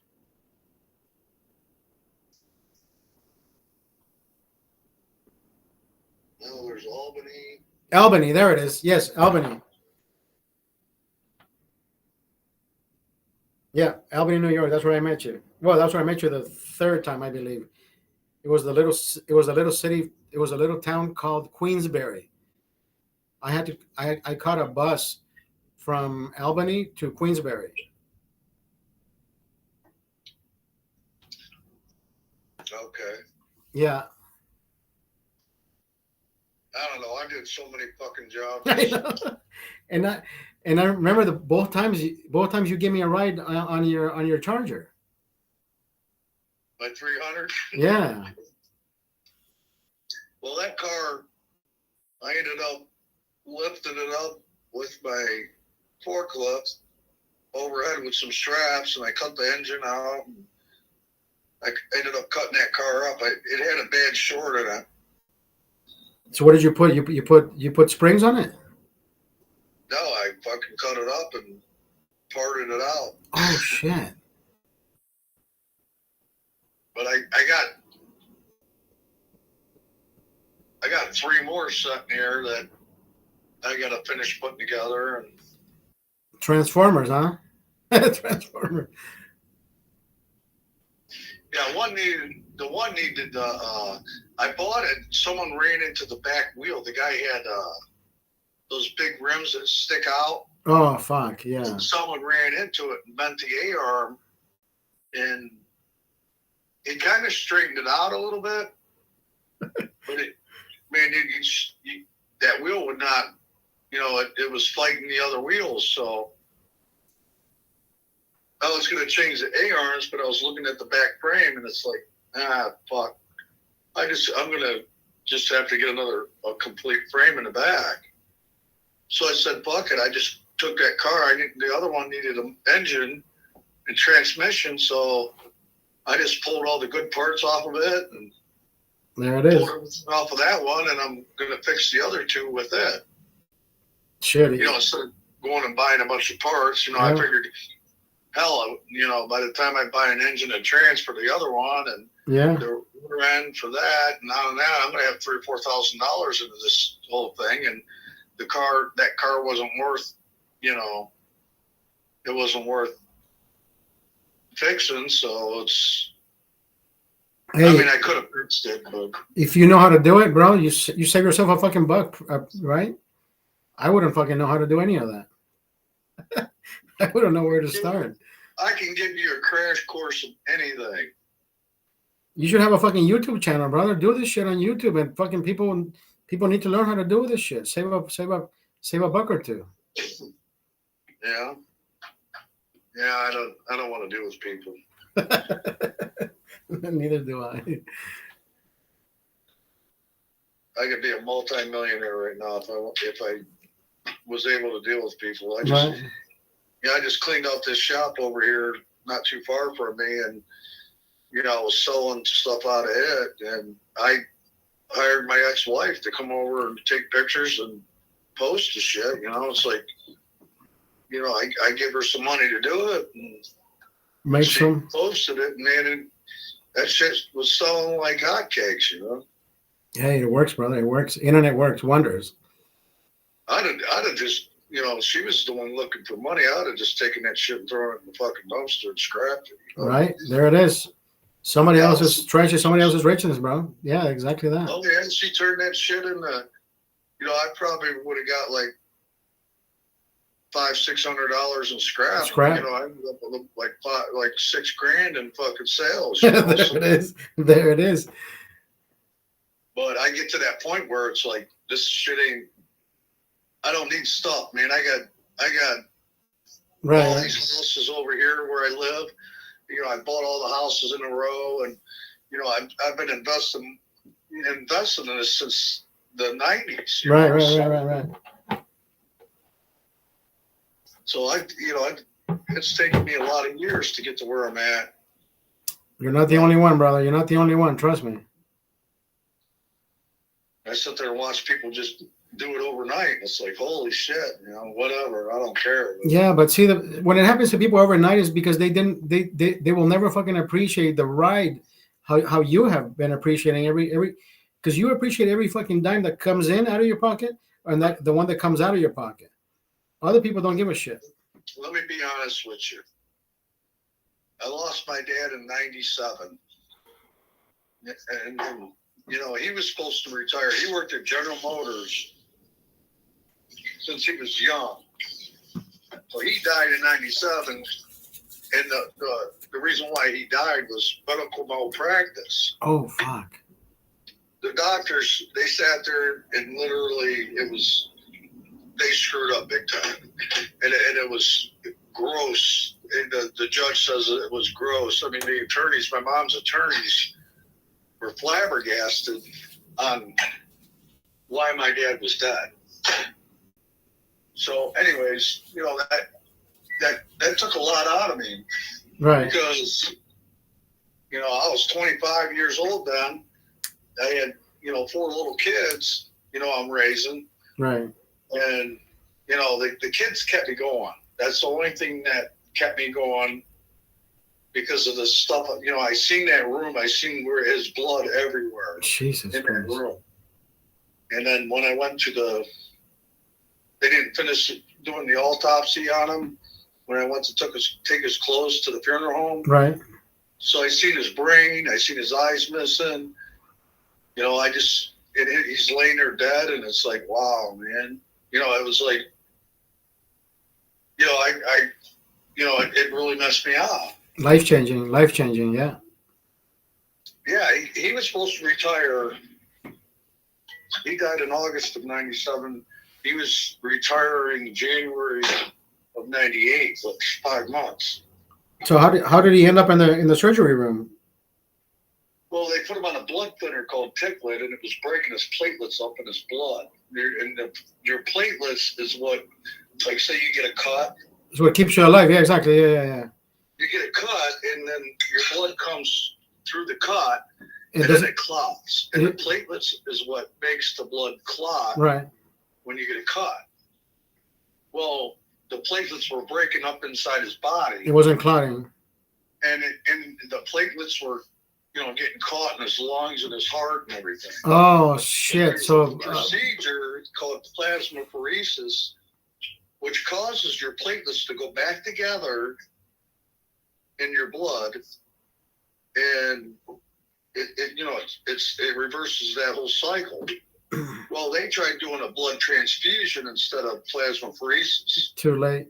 So what happened was they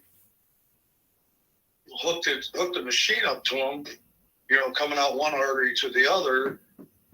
It burst. To clean his blood instead of doing a plasmapheresis. Right. And what happened was the machine going back in clogged up, but it kept sucking the blood out and it just shot it all over the room. But by the time they got the machine off and everything, he was already gone. There was no blood anywhere. Fuck. So, yeah, he didn't have no blood left in him. It was all over the room. The ceiling and the walls, dripping everywhere. Yeah, I seen that, and it screwed me up. But the way I see it, my kids saved me, and I'm going to make sure my kids are repaid. Everything that I'm doing right now with everything will go to my children. Yeah. And my grandkids, because I got grandkids. Well, the oldest one's 15, so I'm 52. I got a grandkid 15. That's crazy, isn't it? I'm 49. My son is 14, dude. How young were you when you started? Well, the first one, 18. Jesus Christ. Hey, no, you know what? It is what it is, brother. You know what? I'm going to tell you one thing, Hannah. What makes us change is exactly that. Like you mentioned it, your kids. My kid has changed me for the fucking better. And like I tell people, it's not how happy my kid makes me, is how happy I am to make him happy. That is exactly what keeps me going, bro. Oh, I've had some hard times with my kids. I had my kids. Well, the oldest one was mouthing off to me. She's like 15, cussing me out. She was actually my stepdaughter because my ex was pregnant when he met her, but I raised her as my child. Right. She was mouthing off, and I told her, I says, "You do that to me one more time." She's cussing at me, cussing me out and everything. Unacceptable. I said, "One more time, I'm going to smack that mouth. I am not feeding that mouth and that thing talk to me. You're not going to do it in front of your sisters, and your sisters ain't going to do it to me either. And your brother ain't doing it, and you're going to be the example. Yeah. So keep it up." So she did. I smacked her in the mouth again. Her mouth started bleeding. Then they all jumped on me. So I said, "All right, well, we'll play this game." So I grabbed them all. I had all three of them on the floor, hugging them. I said, "See how much I love you?" I said, "You guys aren't going to do this. Yeah. You guys stop right now." Well, I got up, and they all marched out the door. They took off down the road. Next thing you know, the cops are flying down my driveway. I was working on the house I'm in now. And the guy that was working for me back then, he's like, "Hey, the cops just flew down the driveway over there." And so I went over there, and I was talking to the one cop, but she kind of knew that I knew him, Right. So the deputies came over, and they're like, "Who are you?" And I told them, and what happened? I says, "The kid's mouth off me," and I smacked her in the mouth. And he's like, "Did you smack her with the front of your hand or the back of your hand?" I says, "What the fuck matter? What does it matter, dude?" I'm like, my kids are not gonna cuss me out. I'm not gonna put up with that. Right. He goes, "Well, did you smack her?" I says, "You know what?" I go, "You keep that shit up." I go, "You or the fucking courts aren't gonna tell me how to raise my kids." Right. There's no way. It's not happening. And I said, if you guys can do a better job, take them right now. Exactly. You know what happened? That cop turned around, and the other cop turned around. They went over to the car, and they started pitching the kids out. The kids went in the house. They all left. I went back over to the other house. I sat there for 45 minutes, went back over there, and I went into the house, and I said, the kids were all in the living room, and I go, so how was your ride in the cop car? We didn't like it. They were still pouting about it. I says, you see how that works? Go get the cops again. It's going to be worse next time. Yeah. Because your ass is going to ride right up to the DH, because I'm not going to deal with it. You guys are not going to act up. You're going to do as you're told. And that's how this is going to go down. And I never had a problem since, after that. Except the oldest one, when she turned 17, well, she was about 17 and a half. She was pregnant. And, she decided to start, she took her sister to another town. And then she was in the back with her boyfriend. This other kid's trying to do shit with my other daughter. And my daughter called me, and she's telling me what's going on. And I went right over there, and then I, made both of them get in the car. And we're headed home, and the oldest one's, oh, you're not going to see this baby, and you're not my fucking dad, and blah, blah, blah. And, she just kept going on and on. I says, you know what's going to happen here? As soon as we get home, you're going to pack your shit, and you're going to get the fuck out of my house. That's what's happening here. And then my ex, she was my wife at the time, she started fighting with me. And, they all got out of the car, and they're all walking down the road. I said, you guys think you're going to win this fight? It's not happening. You guys want to walk home? We don't give a shit. So, anyways, we went back home. Everybody went to their rooms, and I went up there that next morning after they went to school, and that girl never packed a damn thing. She come in from school, and I told her, I go, when I told you you're out of here, you're out of here. Get your ass up there and get that room packed. You will not be spending the night here. So you better make the phone calls you need to make right now. Yeah. So you can get somewhere. And she ended up moving in with some girl and her mom.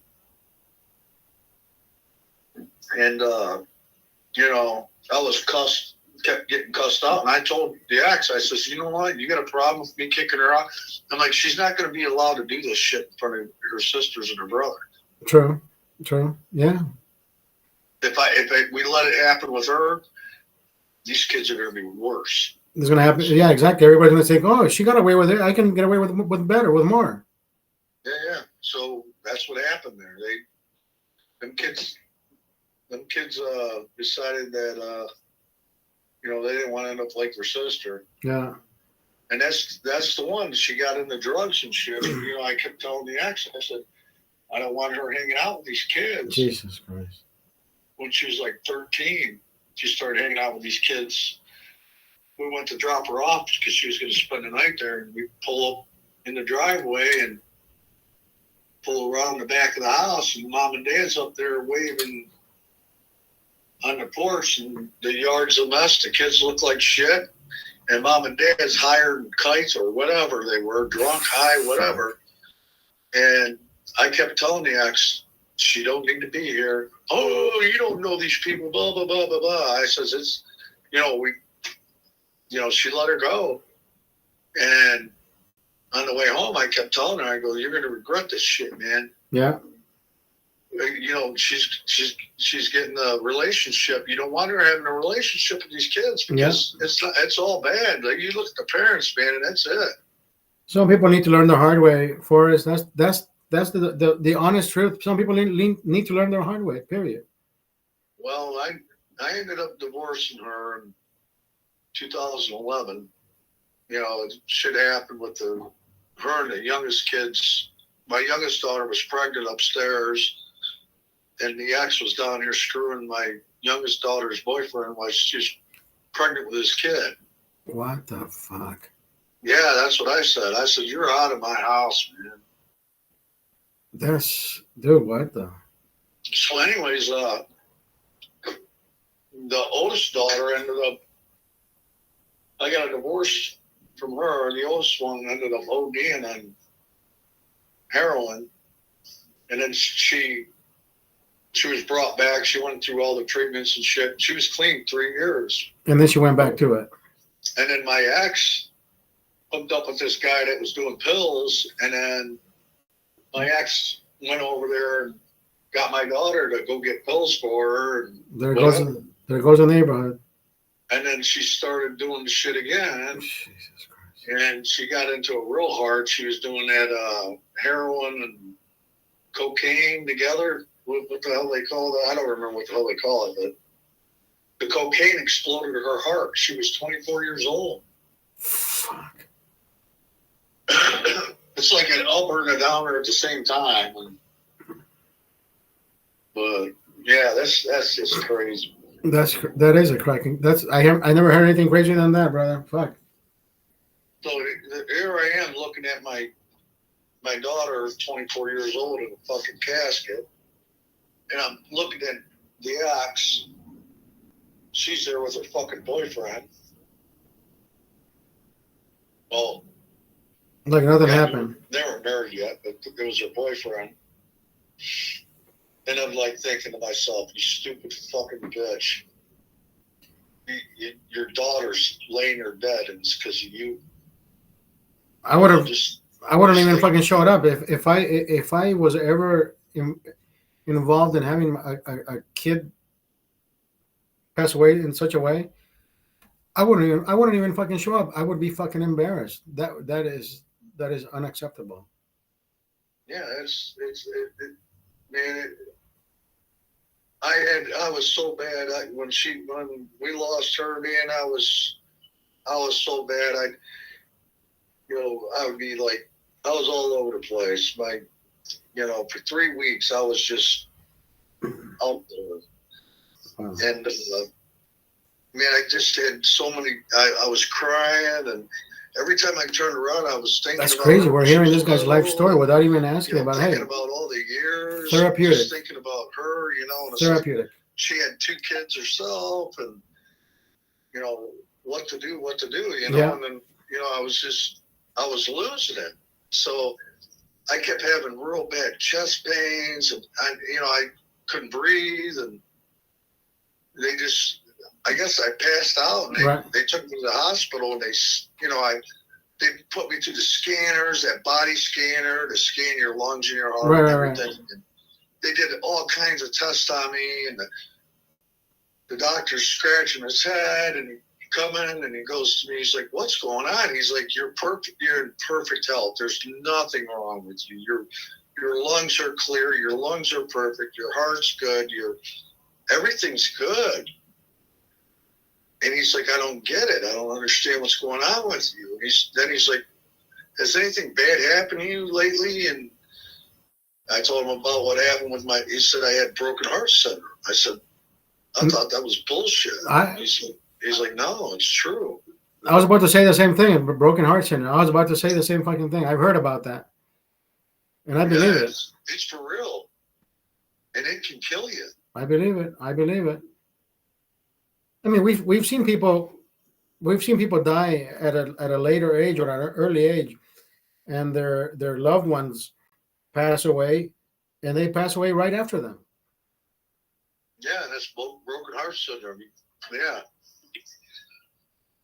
Yeah, he told me, he's like, "You got to pull yourself out of it." He's like, "There's nothing I can do for you." He's like, he even said like a psychiatrist or something probably won't be able to do it. Yeah, there's as a matter of fact, I was talking about the same fucking thing before you called. I was talking to somebody who asked me, "How do I stop drinking?" And I said, I don't know how much problem you have drinking. I said, "Listen, the only person who can pull you out of any problem of drinking is yourself, because I don't know how deep you are in alcohol. I drink alcohol because I like to drink alcohol with my friends, and I like to talk about situations, and like right now, I'm having a beer while listening to you because I like doing this. It's almost therapeutic. Like You talk to people. You talk about situations, life events.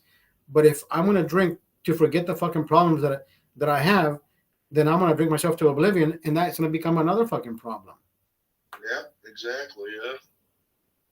That's one thing I never did was resort to drugs and alcohol at all. Yeah, that's the best way. That's the worst way to fucking deal with any fucking problem. You gotta deal with problems the best way possible. Drugs and Yeah. alcohol are not gonna solve anything. You either talk about the problems or live the problems or carry them with you, but you leave them at the door when you start working.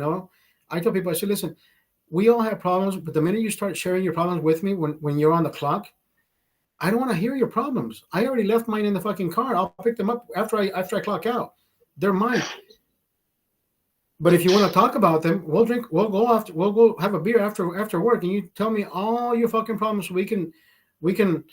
This is not a who has the better problems. Who has the worst problems. We all have problems, but it's the way how people have to deal with them. And I think talking about the problems that we have, Forrest, is the best way to fucking deal with anybody's problems. The way you talk about your situations, I think it's therapeutic. The way you talk, the way you told me how your father passed, how your child passed, everything everything is supposed to happen. Listen, you were supposed to call me and tell me these things, right?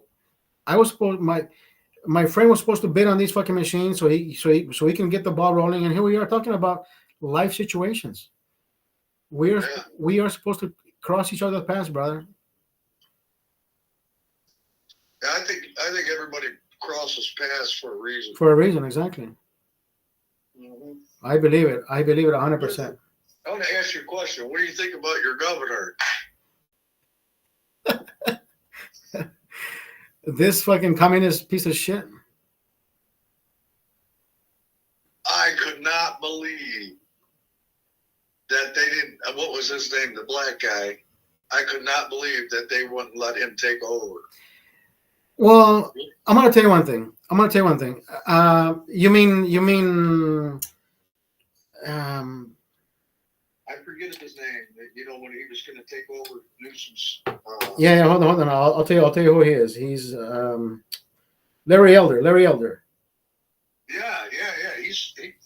Larry Elder is a conservative. Larry Elder is too conservative for this fucking state.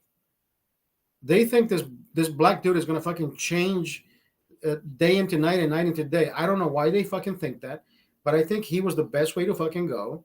For some fucking reason, California always goes for the oddball.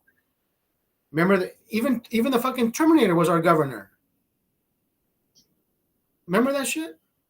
Oh yeah, I remember. So I think Larry Elder was the best possibility to get us back into track when it comes to everything that the money that our government, that our state generates. I don't know. Do you go to church? Do you believe in Jesus? I believe in God, yes, but you know what? Church is one thing and religion is another thing. I am religious, but I don't go to church. What do you believe in? Do you believe in Jesus? What do you believe in? I don't go to church. I don't believe in a building. I don't believe in a person to tell me. No. I'm not talking about that because that's not, Jesus is not a church. He's no, but that's what I'm saying. People who go to church think they are closer to God than you and I, when they're not. No. Yeah.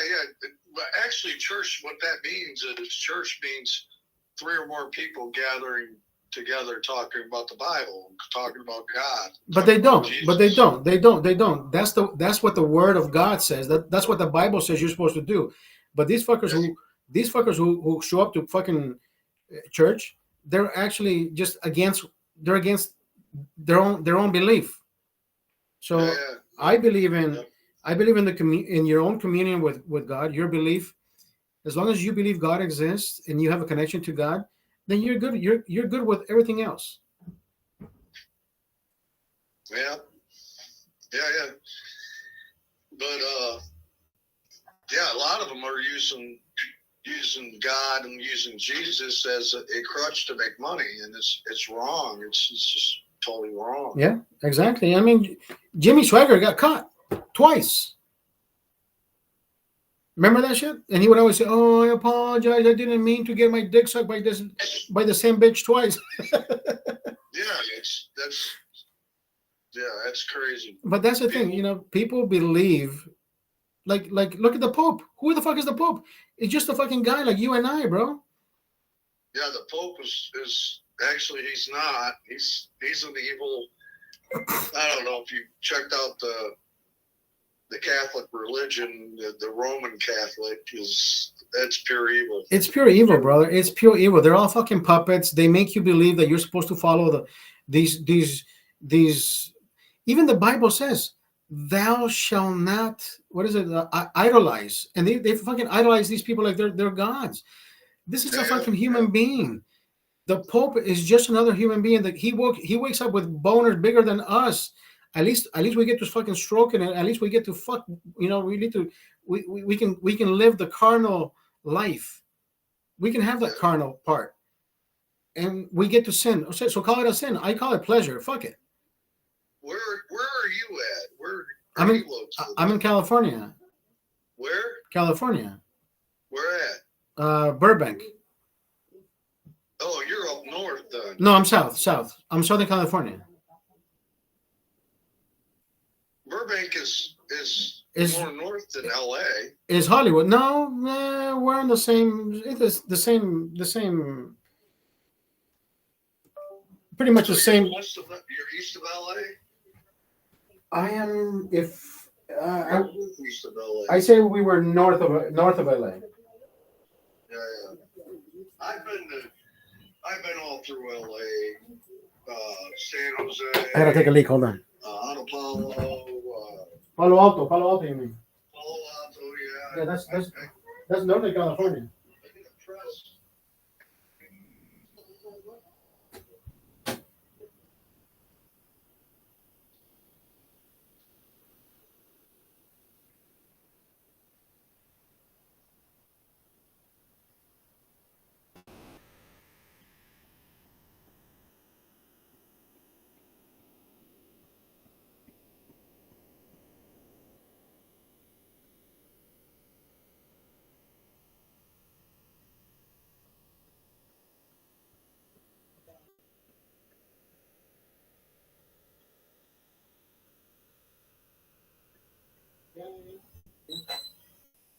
Yeah, it's changed. Over there, and there's Ferris wheel, or not Ferris wheel, merry-go-round. No, the Ferris wheel.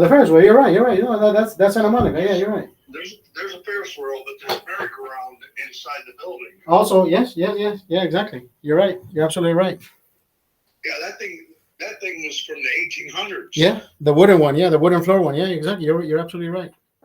Yeah, and you walk down that pier, and as you're walking about halfway through, you'll see somebody there, and always, every day, and I'm sure it was today, yesterday, and it'll be tomorrow, that you'll see somebody sitting there preaching, and if you stand there and watch the people, a lot of the people will walk, they'll be walking toward them, and they'll turn left, and they'll go over by the buildings, and they'll walk completely around it, like out of the realm of the guy talking about God and talking about Jesus. Right. And if you actually walk straight up through that area where he's at, you can feel the peace. And then when you step back out of that area, you can feel the tension again. It's really weird. And trust me, I was young when I went through there. I was, 24 the first time? And I went through and I felt that. I felt that tension. That's crazy, right? Yeah, and then, we were out, just checking things out there in North Hollywood. North Hollywood's terrible. And then you run up, I forget where it was. It Well, stars' names are in the. Oh, the Hollywood Walk of Fame. Yeah. I was through there, but I don't think it was the real one. They had all the names on the things, but they also had, like little shops and places you can eat and all that stuff. And then I sat there around the corner in the little alleyway. There's some dude got his pecker out and, just rubbing it, sitting there rubbing it in front of everybody. It has not changed, bro. It has not changed. The Hollywood Walk of Fame is the Hollywood Walk of Shame. It's always been the fucking same. It's fucking trash. You should see the amount of homeless people who live on the Walk of Fame now. It is fucking ridiculous. That's crazy, ain't it? It hasn't changed. Forrest. What about on the beach too? You know what? If you remember back in the day, I don't know how long ago you visited Santa Monica, but right next to Santa Monica is what Venice Beach is. You know that boardwalk where all those people would. Yep. I was on Venice Beach. Would do the fucking fire walking and the grass and the people who walk on fucking walking on shard grass and all that shit. The amount of homeless people that were camped out on Venice Beach, it was like Mad Max. It was like taken out of a fucking movie. They completely came in and they took everybody out. They cleaned that beach, but at the same time, I think they took too long to clean that beach because that beach has been like the price of whatever apartments has gone down. Because I don't know. Listen, I stopped going to Santa Monica and Venice for the same fucking reason. People want to take the postcard picture of the Santa Monica Pier and all this beautiful fucking, what do you call it, landmarks and shit. But listen, every time you go there, the amount of homeless people that are living on that boardwalk. Now, I don't know how many people that are there because I stopped going to those fucking locations for that same fucking reason. I live literally on the border of North Hollywood with Burbank. North Hollywood used to be much worse. Like you say, North Hollywood is shit. Oh, back in the day, it was bad. Panorama City is the worst part to be at. Panorama is those apartments where the landlords actually let 7 to 9 people live in one single bedroom. They all live, they all put cots on the floor and people sleeping on the fucking in the closets and shit. Everybody has a car though. So parking alone, it is, dude, you can't fucking find parking anywhere. Wow. Yeah, that's crazy. Yeah, I was there. We were taking out a big silk screening press made in Italy. Wow. And me and the guy he asked me what I thought. I said, look, I don't know, man. We had to take the stations apart, each station, and I kept telling him, I'm like, he said he quoted it at like $40,000 to take it out, and I told him, I think you're way low. I think you need to at least double it. We went out there, and it was 5 weeks, and he put the bid in at $40,000. I told him, I'm like, when we first got there, I said, you know what? He wasn't even there yet. I drove his van out and all that shit. Right. But I don't even remember what year it was. It was like 2002 or 3 or something. Right. But still, it was underpaid. Oh, it was a big job, and the other quote they had was $95,000, and I told him at least $80,000. Exactly. What the fuck? He was pissed off because he had to pay me to go out there because I was subbing for him at that time. This is like that movie War Dog. Remember War Dogs? Finish this, and I'm not gonna. I ended up giving him like a week and a half. It was like almost 2 weeks I didn't charge him for. I said, I'm not going to do that to you. I'm not going to, whatever. So anyways, he was about ready. to finish the job. And I went ahead and took off because he said that him and the other guy could finish it.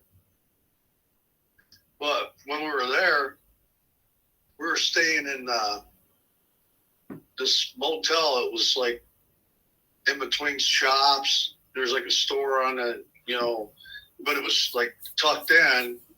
It didn't even look like when we went to pull in there. It didn't even look like it was a motel. But then we pulled around back, and it was a big motel. A outside motel deal where you walked in from your room from the outside. Right.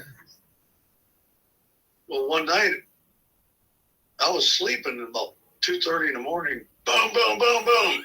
LAPD. What the fuck? So I'm like, what the fuck?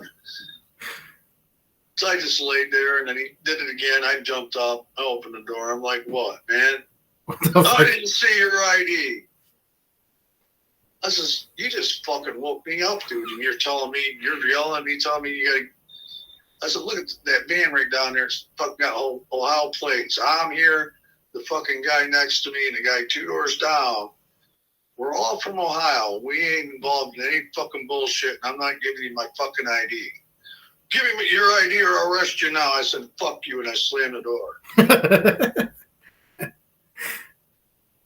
I'm like, I don't know, 10 minutes later, the fucking guy that was with us calls me fucking yelling and screaming, the cops are over here. There's a fucking bullet through my headboard, bullet hole through my headboard. The person in between us got shot and killed. Oh, shit. So the fucking cops are sitting there harassing him the whole fucking night.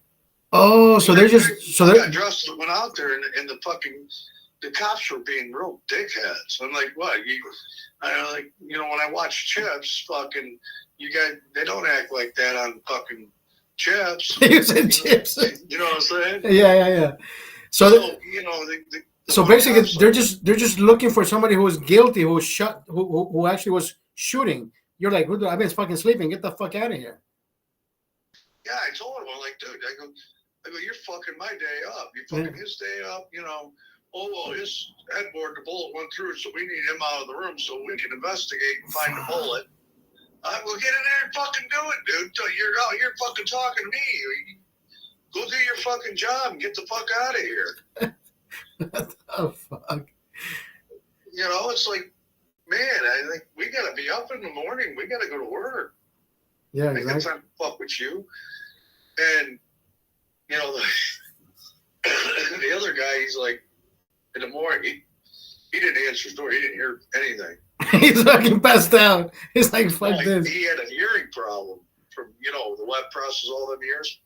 So anyways, the next day, because I went down the other way, the next day, fucking dude was showing me where they found the dude at the bottom of the stairs, the one that got shot. Without even wanting him to fucking talk to us, but hey, here we are. Stairs, and they didn't even fucking clean the blood up or anything. Really? So there was no CSI? No, none of that. None of that shit.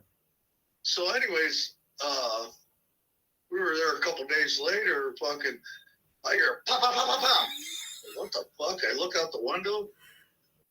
Fucking dude's on the corner. We're up by the store where you drive in at. And there's another dude running across the fucking parking lot. He jumps on the fucking the dumpster and jumps over the fence in the alleyway of the behind the motel. So the guy that was still shooting. The guy had his arm around the corner, fucking he wasn't even aiming at anything. So the guy that was woke up, because they shot through his headboard, he calls me up. He's like, oh, they're shooting outside again. I says, welcome to the Wild Wild West. The Wild Wild West, baby. What the? He's like, what the fuck should I do? I said, get out of the window. You can get in your bed or in the bathroom or something. Don't fucking call me. Sleep on the floor. So, needless to say, we found another fucking motel, the next day. We moved over to the other motel, and the same fucking shit started. Oh no! I remember last time. I was staying at the. I remember last time I was staying at the Holiday Inn in Waldorf, and you asked me. I said, you said, where are you staying? I said, I'm staying at the Holiday Inn in Waldorf. He says, fucking Tremblay has his this fucking Motel 6 on the other side. He's like, we're gonna get shot tonight. Oh fuck. Really, I grew up with that shit, fucking gunshots at the end of our road. I was like 4 or 5 years old. They blew the bar up the one night. I ended up on the fucking floor. I was on the bunk bed, but I ended up it shook the whole street. They blew the damn bar. Really? They blew it up. I don't know. It was like 2 or 3 o'clock in the morning. It's like, holy shit, man. So, always in Cleveland, I watched people get gunned down. Lorraine Avenue was terrible back in the 70s. Hey, Forrest, can you do me a favor? Can you put in a fucking request so you can take LeBron back? No. He said no. LeBron needs to go back home, bro. He doesn't ruin it for himself here. Nah, twice. Twice. Yeah,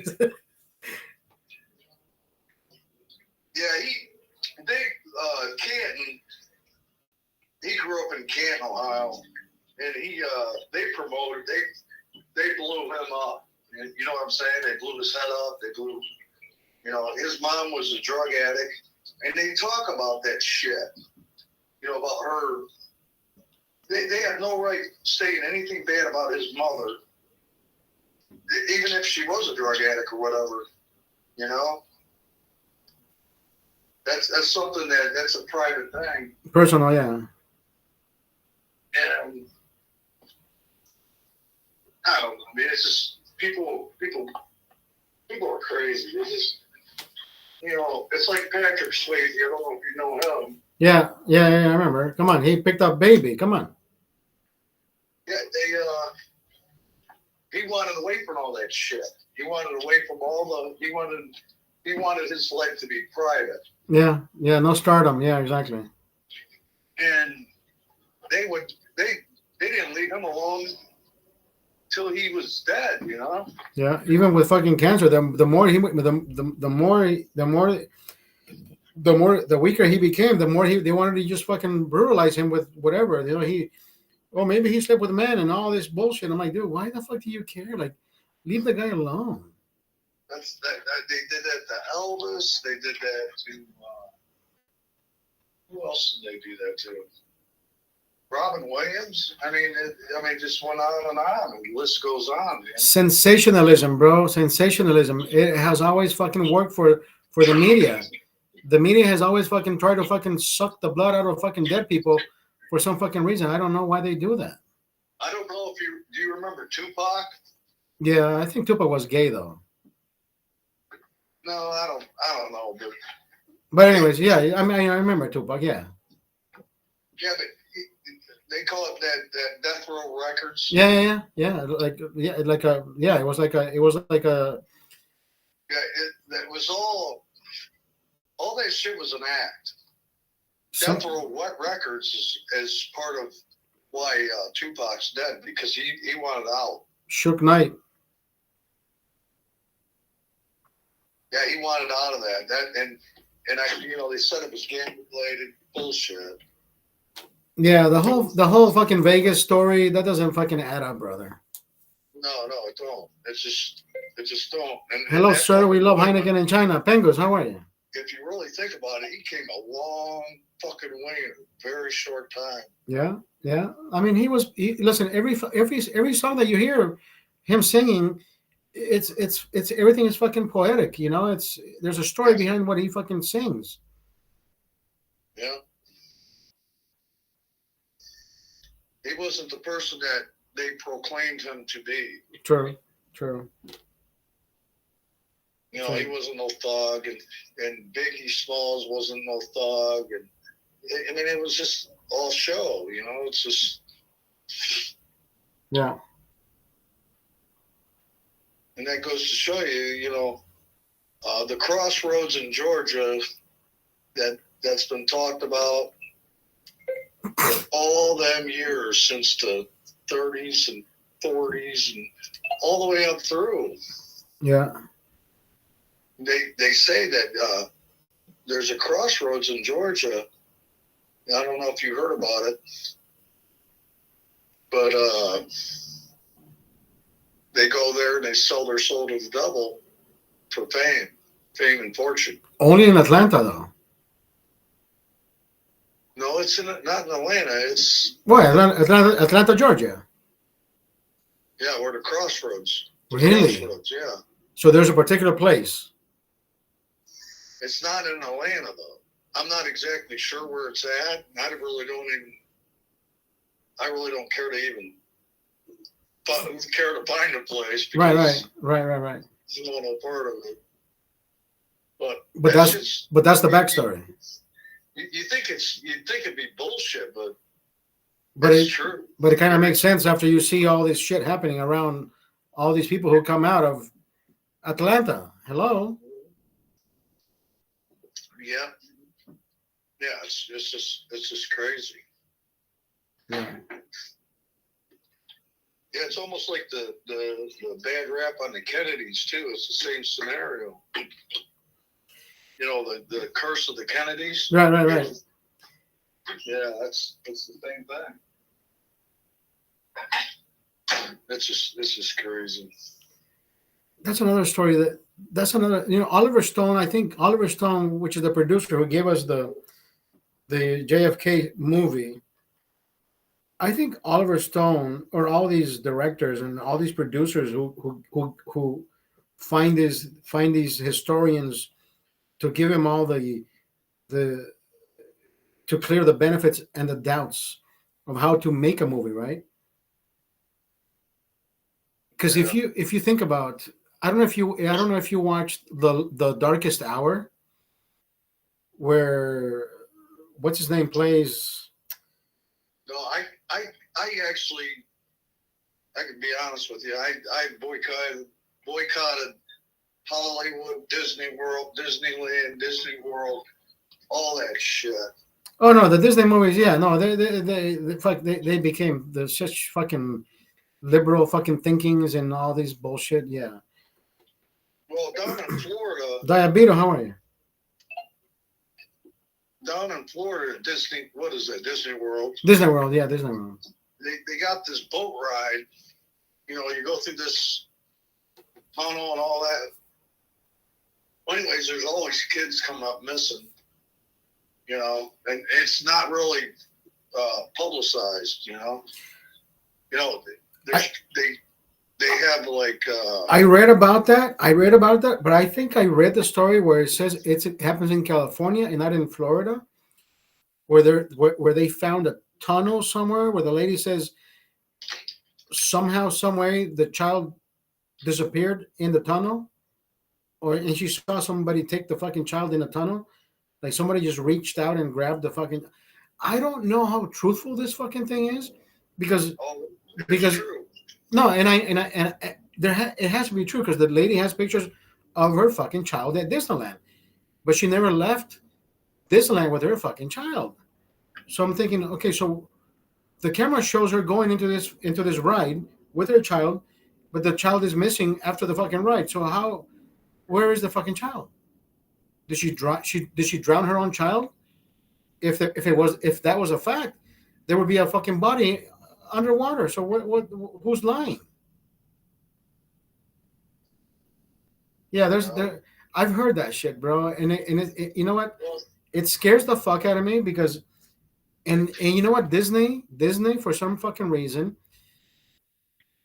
Before I even met you the first time, I remember going through an event.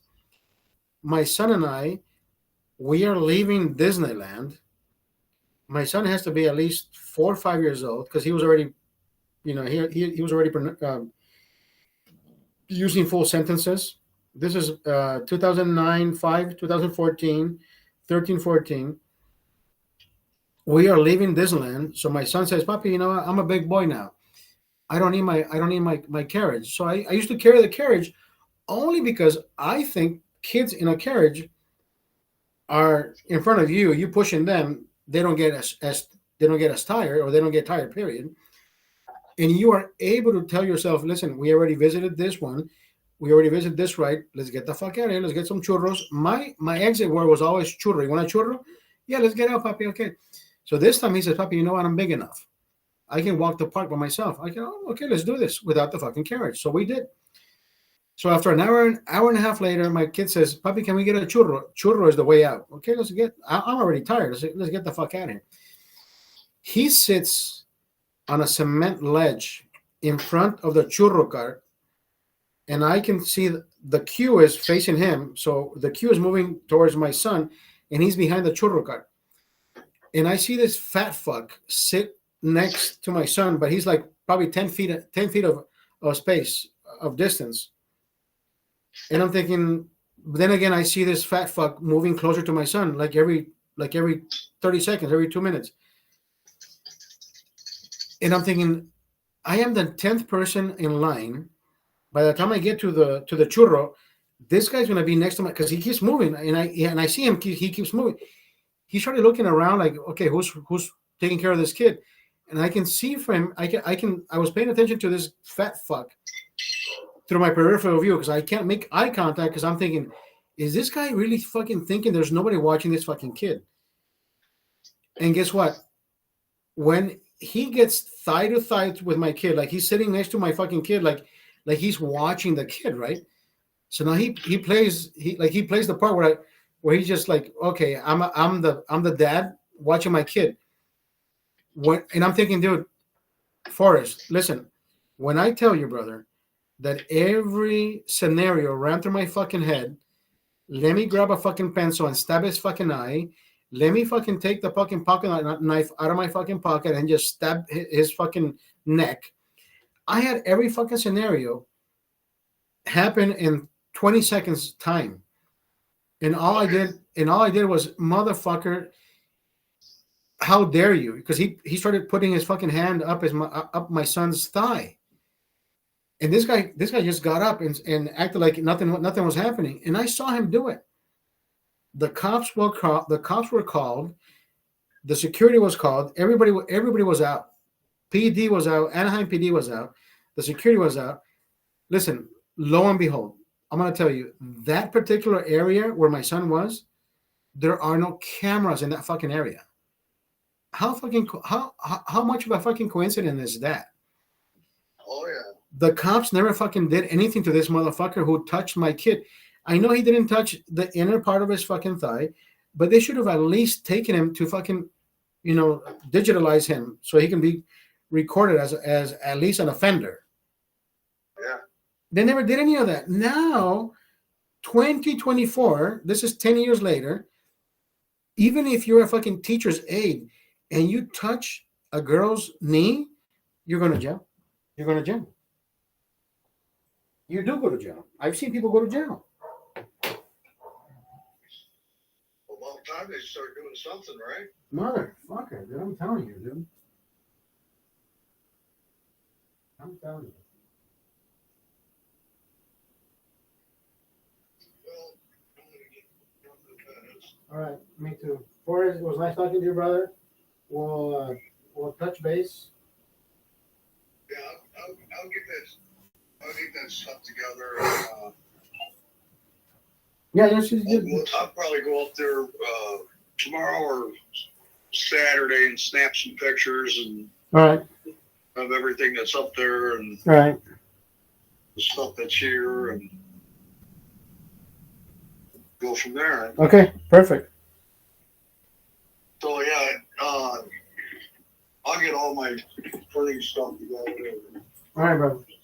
I'll get all this other guy with that. Okay, cool.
Holy fuck!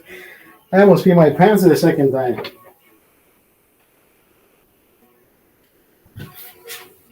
He just kept talking and talking and talking, bro.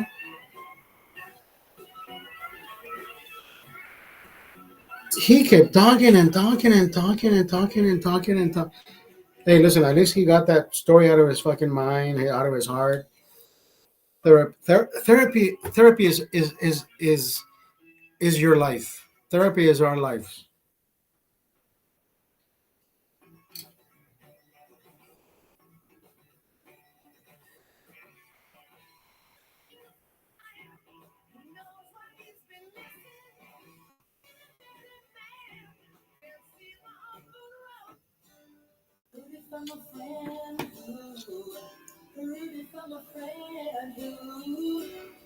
Bro, he got stuff off his chest, off his mind. I think he's gonna sleep peacefully tonight. I think, like I told him, I said we were supposed to cross paths again, bro. Nothing just happens because it needs to happen. We were supposed to cross paths again. Here we are talking about life events when, right, we initiated talking about business because I wasn't about to say, hey, bro, I'm on a live. Who the fuck does he care? I already called him and say, bro, I want to do business with you. So I mean, in in my defense, or in his defense, I should have said, bro, I am recording a fucking event. Do you mind being recorded? I mean, at least I should have done that. So I think I think to I think tonight's recordings will be obscured. They won't go live for that same reason, right? Nobody needs to. I mean, nobody knows who he is, anyways. I think it's good and bad at the same time. Nobody knows who he is, even though we did talk about his email address. But anyways,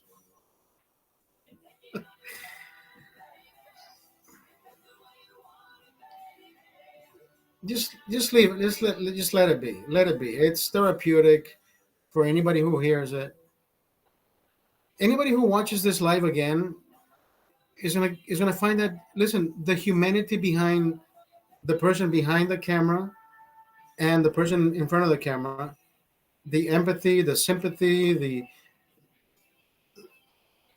the way we talk to each other. And he knows me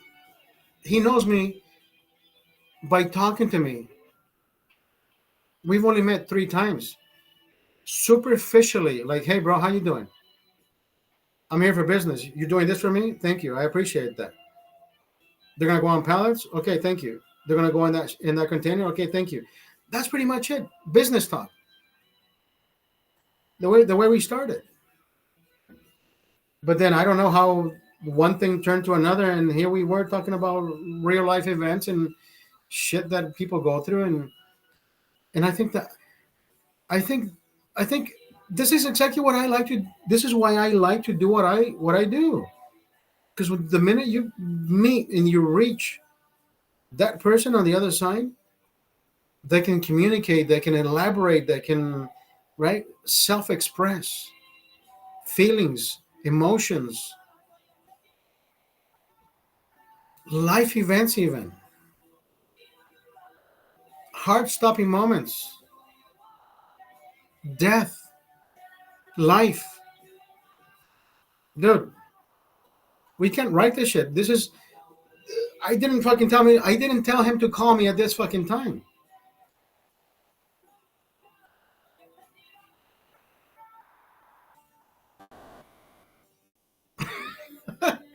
But you talk, yeah, exactly. It's one of those things where it happened at the right time, at the wrong time, wrong time. What is it? At the right time, wrong place, wrong time, wrong place, right time.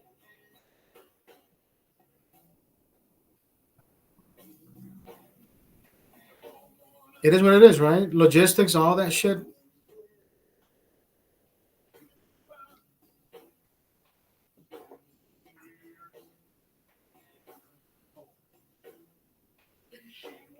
I honestly thought it was going to be a short call saying, bro, logistics, point A, point B, get it done, shrink wrap, palletize, we're done.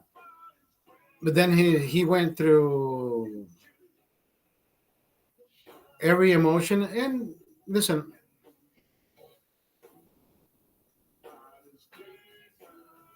he was more interesting than, bro. Everybody's interesting. And when I mean interesting, it is exactly that, interesting. We are all interesting, bro. We're not boring. Anybody who does this type of events online, the way you type, the way you relay your message, we are interesting. There's people at home watching movies because they don't know how to fucking deal with their fucking emotions. So they would rather cry in front of a fucking movie because like, oh, now I know how they feel. But it's a fucking movie. Nobody feels anything. It's the opposite. They're letting you feel the emotions of the movie. You don't feel the emotions of the movie. The movie tells you how to feel. See the difference? Like you don't grab an onion and you start crying. You start crying after you start cutting it. That's what a movie does. The movie is filmed and makes you cry because that's the way it was filmed. I mean, I don't know how to explain it better than that. It's unwrapping the gift is when you get the fucking feeling of, oh, yeah, there's a lot of people who do not know how to interact with another person. And this is what we do. We allow the other person to interact with us. Or at least you allow me to interact with you. Right? It goes both ways. You write, I read, I type, you type, I type, whatever, whatever. We both been on both sides.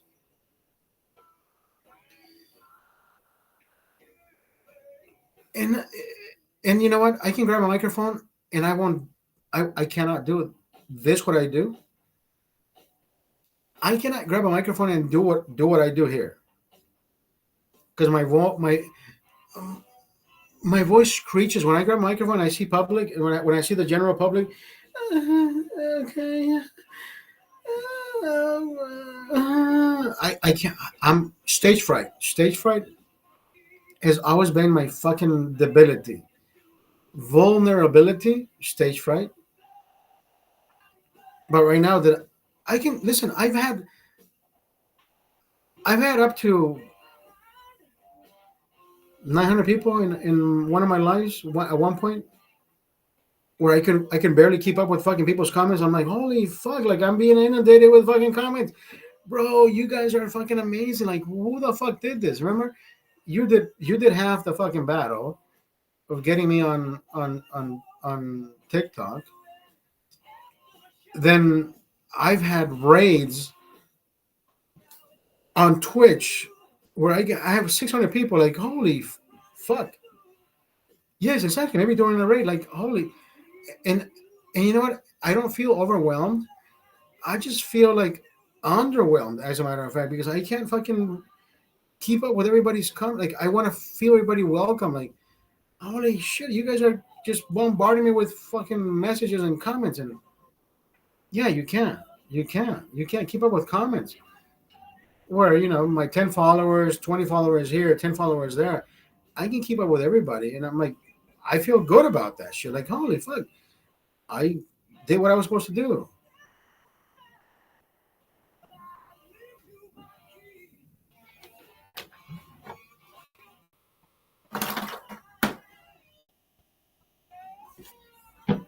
Hot blooded. Is that what we're singing? I like these. I like these. I like these. I thought they were gonna be greener, to be honest. Because if you look through the glass, see how green they look.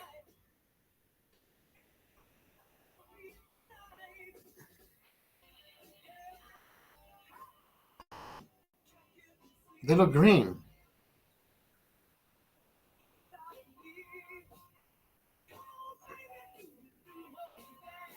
but I love it. It looks great. I love these fucking aviators.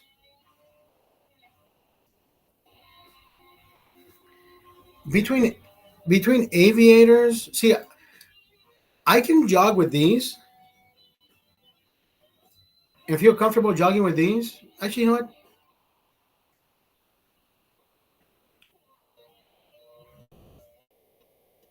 No prescription. If you go on that website, they will get your prescription. They will ship you a box so you can ship it back to them, and they will change your lenses. Change your lenses. Listen, the way these wafers feel around my ears, the wrapper. These, well, of course, these have the thinner thing over here. Okay, I like the green. I like the green, but this one, see, this one has the film that reflects the blue light from it, and I can read your messages like I have no glasses on.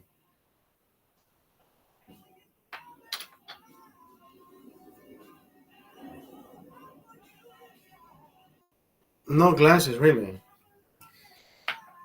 Now these I got because I wanted to jog with a pair of glasses that I can put on and not worry about. Because see, these look expensive. Like, I like the way these look. I don't want to ruin these. Like, I want to wear these for every fucking broadcast. So I bought these so I can jog with these. But at the same time, the way they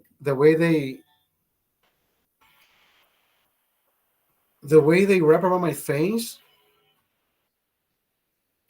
like I feel the letters seem different. Like I change. I don't know. There's a slight difference in how I can read the letters. This is because of the peripheral fucking.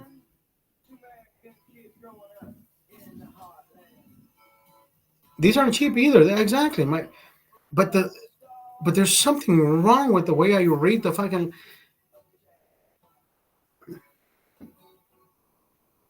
Like I can read the letters that you're typing, but they seem a little bit smaller.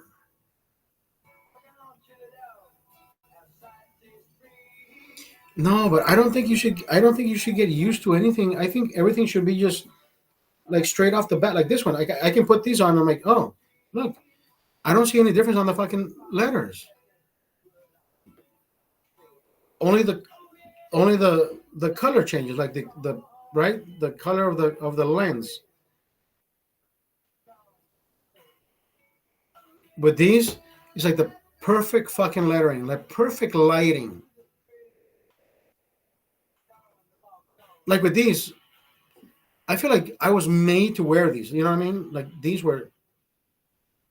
So the Oakleys are prescription too, yeah. But there's something wrong with them, like the way the curvature is of the glass. Maybe is the curvature. Because look, see how the curvature is.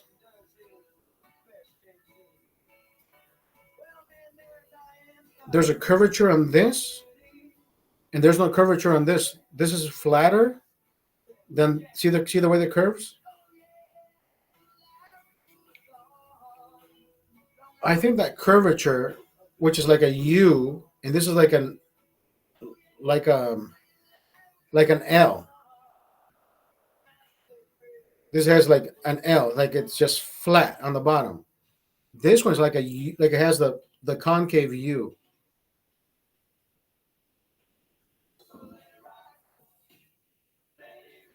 Yes, it's a slight distortion. You're right. It's a slight distortion that bothers me because it's distorted. Like it's this distorted reality where I'm looking at some letters and surroundings, and I'm thinking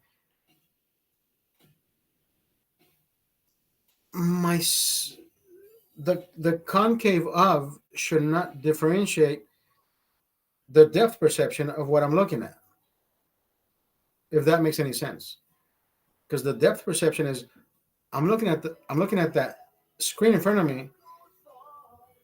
It shouldn't affect by the way my lenses are shaped, and it does, and it shouldn't do that because these are the most fucking perfect glasses. These are perfect.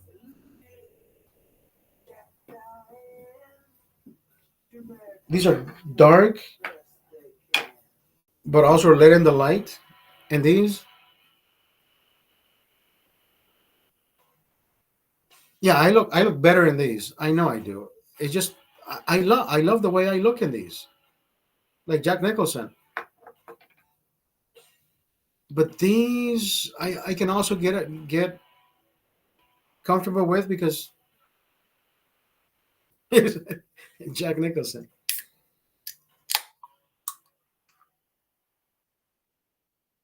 And guess what? Everybody knows me with the fucking dark glasses. The last time I met somebody, he's like, "Who are you, dude?" I was here last week. The Heineken man. He's like, "Put your fucking glasses on. I can't fucking. I can't." Somebody told me that the other day. He's like, "Put your fucking sunglasses on. I can't tell who you are with your fucking dorky glasses." Dorky glasses. What are you gonna do? My taxes, bitch?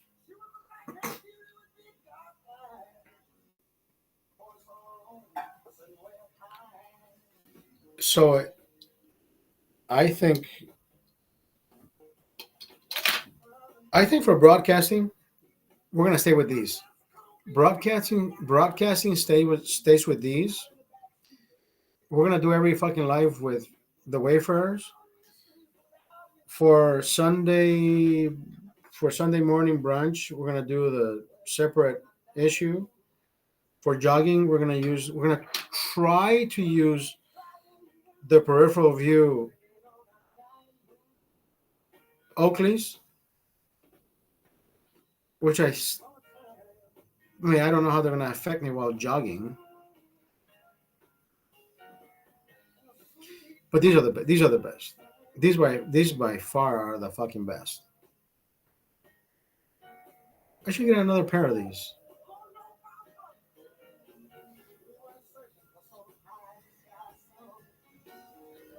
I love these. These are the best. These are the best. Even the way the the thickness of the plastic, the lightness of everything, and the Ray-Bans.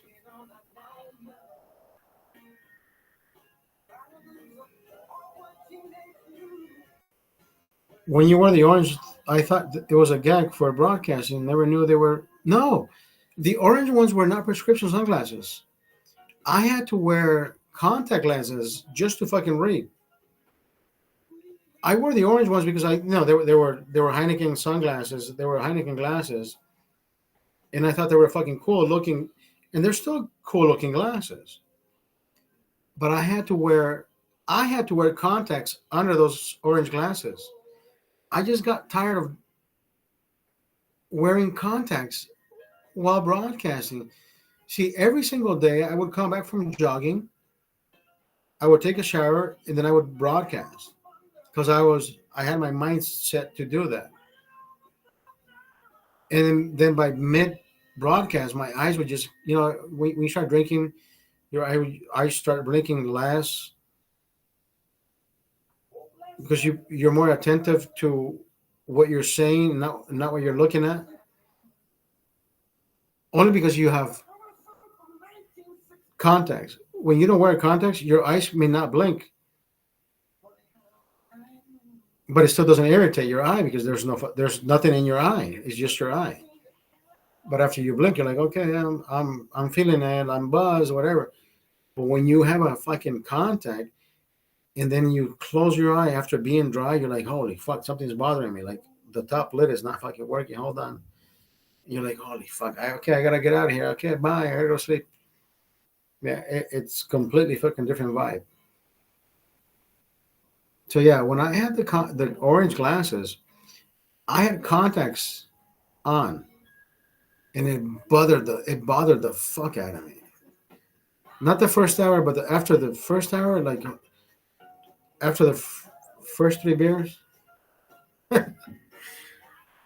Now I can take these fuckings off and just say, "Hey, holy fuck, I'm twice as drunk because I can't see shit." But with these, I can read. I can even read the letter. So behind me, right over here, over here, over here. Welcome to the green room at the Heinekenman.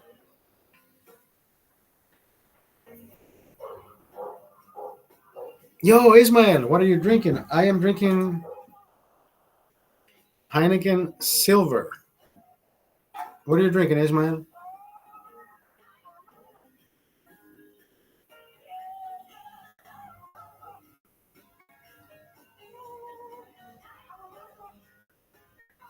Not drinking today, bro. Don't worry about it. I pick up your slack, bro. Don't worry about it. You don't drink. I drink twice as much. I drink twice. Let me help the company.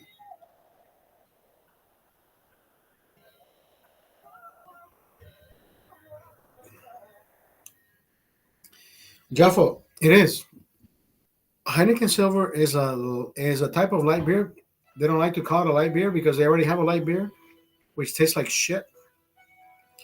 Heineken Light tastes like shit. It's almost like drinking a Michelob Ultra. Michelob Ultra is that fucking beer that has the right carbonation, the right body, but it doesn't have the amount of alcohol that the normal beer does. So every time I drink an Ultra, remember I used to drink Ultras all the fucking time, right? I used to put it in my koozie that was Heineken. And I'm like, dude, I like this. I like this fucking beer. Heineken doesn't fucking sponsor me. I can do whatever the fuck I want. But when I found Heineken Silver, exactly, Michelob Ultra found its match. They're giving them the run for their fucking money. See, I have it back here. I have it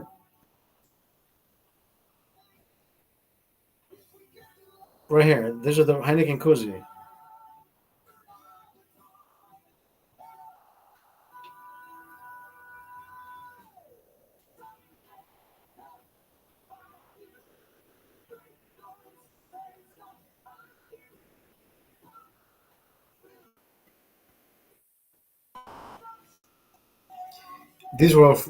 These glasses will forever be the broadcasting glasses. So I got so I got these two pair of glasses, and I got another pair of just normal glasses, which has the clear glasses. And those I wore those today. They're just gray on the outside, so they're actually thick on the sides. Or actually, I can actually tell how thick they are because I know what I'm looking at, but I can see the outline around my eye. Like I like the way they look on me. I just don't like the way I look through them because I can see the fucking like my other glasses have just the top, and then the bottom has nothing but a string attaching the. So I feel like I'm not wearing glasses sometimes, right? Like these, like these. These are the ones that got mangled in that fucking fight that I had last time, right? That has the top, but the bottom is missing with just a little fucking thread. So I can see the top here, but I can't see the bottom. No, these were mangled. These are also Ray Bans, but they got mangled in a fight. So once I found this fucking company,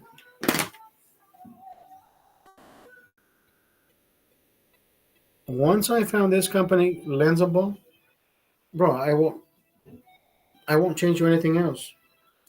Not because they're paying me to do this. It's just sometimes you have to fucking say, hey, you know what? They're good at what they're good at what they do.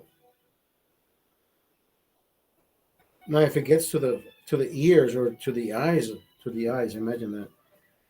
Or people watching this say, "Hey, then we can pay this guy to fucking make a commercial." Yeah, he sounds.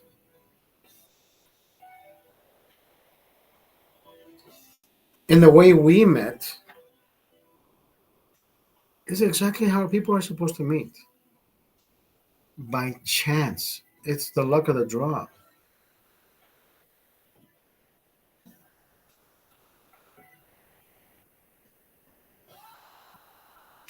And you know what, Jaffa? I jog with cheap sunglasses, so I put my contacts on. I put my contacts on, and I jog with cheap sunglasses. The cheapest. I buy 699 at Ralph's.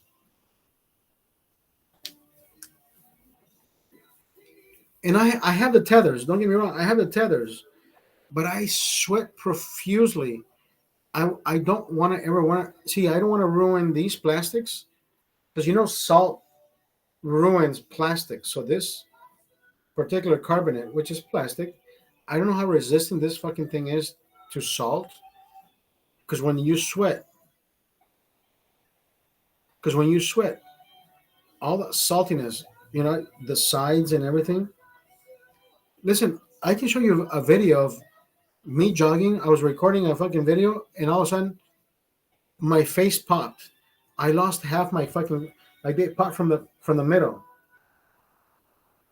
They popped from the middle, like it just snapped. So I'm recording a video, and but it just and I'm thinking, what the fuck just happened? And I only had half. Yeah, because of the saturation of salt. See, what I wasn't doing is I wasn't rinsing my glasses after every fucking jog. I rinse everything else. I rinse my shorts. I rinse my underwear after I jog, except my t-shirts. I don't rinse those, even though those are the ones that consume the most. But those get washed. The shorts is the ones that I like to use over and over. Like I have more shorts than shirts. Maybe I have more shirts than shorts. So I can use more shirts before washing them. The shorts I have less, so I can after I come back from jogging, I jump in the shower with my shorts on, and I can rinse them out so that salt gets rinsed out, so they last longer. So I have longer shorts. I have longer short life than shirts. Shirts, they never, you know, once in a while they give way from the armpit because you sweat that much, and I don't know why there's saltiness from the it perforates the skin. I sweat profusely. You have no idea. Like there's an irrigation process coming out of my body. Like I'm about to fucking irrigate Euphrates River or some shit. Like I just keep even after I take a shower, like I keep sweating and I'm thinking, dude, I just dried myself off and I'm yeah, it's crazy. LOL. It's crazy the amount of water that comes on my body, it's fucking ridiculous. I get scared sometimes, but guess what? The more I sweat, the better I know my organism is working. My body is working perfectly. Am I overheating? No. I am cooling myself off. My body knows how to cool itself off. People say, "Oh my God, you sweat too much." I say, "No, I sweat just the right amount." Think about it. People who don't even fucking there's people out there who don't even fucking sweat, and they're dying quicker. So I think whatever is happening to my body is actually making me look younger, right? I'm 49 years old. I'm 49 years old. I have no fucking wrinkles. Yeah, I know. A quick shot. Listen, my friend says, "Hey, why don't you paint your hair dark?" I don't want. No, I'm 49, bro. But see, I have a full set of hair. I know it's one of those what do you call it? Pepper. What is it called? What is it called? Salt and pepper. My friend says, "Why don't you just get your hair colored?" No, bro. Why? Why would I want to do that to myself? I embrace my age. I am 49. I will never, I will never want to lie to the next girl and say, "Hey, you know how old I am?" Guess. No, I tell girls how old I am. I'm 49. They say, "Shut the fuck up." Claudia even thinks I'm younger. The way I'm doing the boom boom boom in the bang bang bang, she says, "No, you're not 49. No 49-year-old pumps this good." I said, "Babe, I can't even see. I can't even joke with her. Get in line because I can't tell her that there's no line."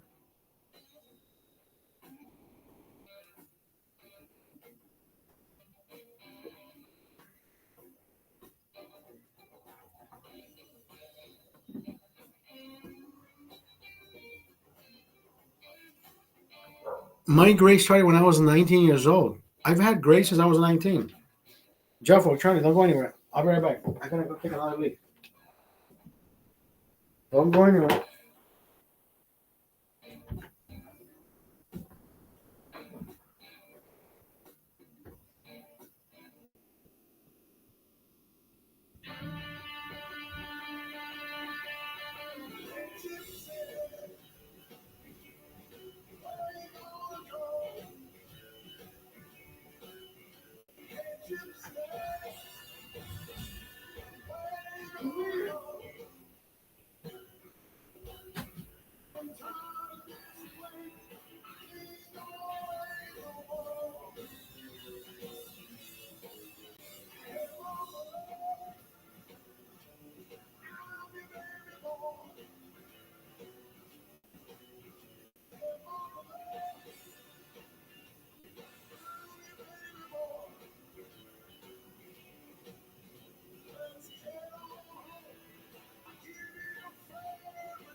Guess who's back? Back again. So the general consensus says we're sticking with these. Claudia is fun, bro. Claudia is fun. The only thing is Claudia is Daniel. Welcome back, Daniel. So how was the movie? The only thing is Claudia is not taking care of her. I'm watching it. I'm watching it. As soon as I finish this fucking broadcast, well, I know I'm gonna be a little bit buzzed. I may fucking fall asleep. Claudia is a whole lot of fun, bro. You have no idea, Jaffa. The thing is, she is getting a little out of hand with the weight. Like when you grab the person's arm, she has all that. Yeah, she has a little bit of flab. You can tell how flabby people are, as in fat. Like she's letting herself go a little way too much. I'm not that guy to say, babe, can you please lose some weight? I can't be that guy. I mean, they have to know. I can't be that guy. Daniel, she's getting too comfortable. No, she got too comfortable already. She's cute. She's gorgeous. She's like, I like the way she is. I just don't like I just don't appreciate the way she looks. I mean, I do appreciate. I mean, I can't say oh fuck, I can't fuck you. We had the best fucking time this weekend. I gave her the best fucking 27 minutes of her fucking life. I, she's like, oh my gosh, you finally did this shit. And I'm thinking, I didn't do anything. We did it both. We both did it.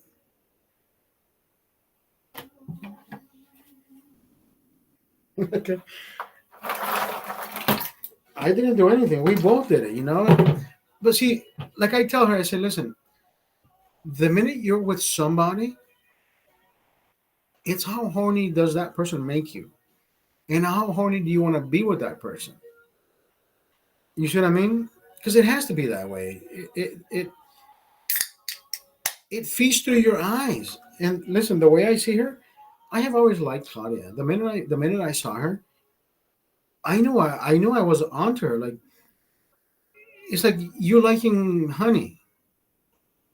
It doesn't matter how big the container is, you're still gonna fucking eat out of it because you like honey, right? Whether you use your fingers, whether you use your mouth, whether you use a spoon, whether you use a fork, you're still gonna fucking get that honey because you like what's in there. So that's the way I she has a nice voice. She's she's not the sharpest tool in the shed, but that's besides the point, right? She has a good heart. Nobody has to be the smartest in the fucking room for you to say, "Oh my God, I found the right woman." Listen, I found a woman that accepts me for who I am, like I accept her for who she is.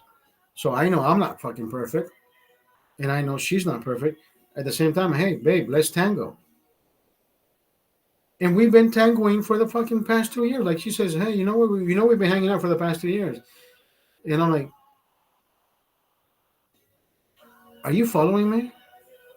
Are you following? I don't know how to answer to that. So I have to fucking come up with fucking something clueless, but also remarkable. I said, wait, you've been following me? Like you saw me looking for fucking flowers?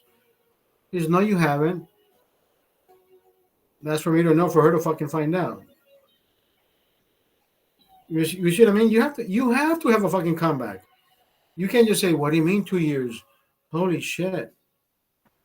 It's like, oh, you've been following me for what? I've been looking for flowers to send to you. No, you haven't. How the fuck do you know? You know what I mean? Don't ever let them fucking see you sweat. You gotta be a step ahead. They always tell you where you should be. Sometimes we fuck up because we don't know where we're at. That's the fucking problem. Right? When she told me, it's about almost 2 years ago we met. And I'm like, you've been following me? She said, what do you mean?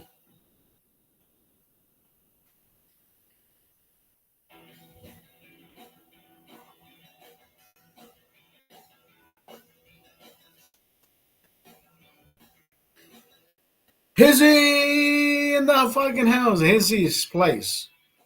What's up, my man? 1, 2, 3, 4, 5, 6, 7, 8, 9.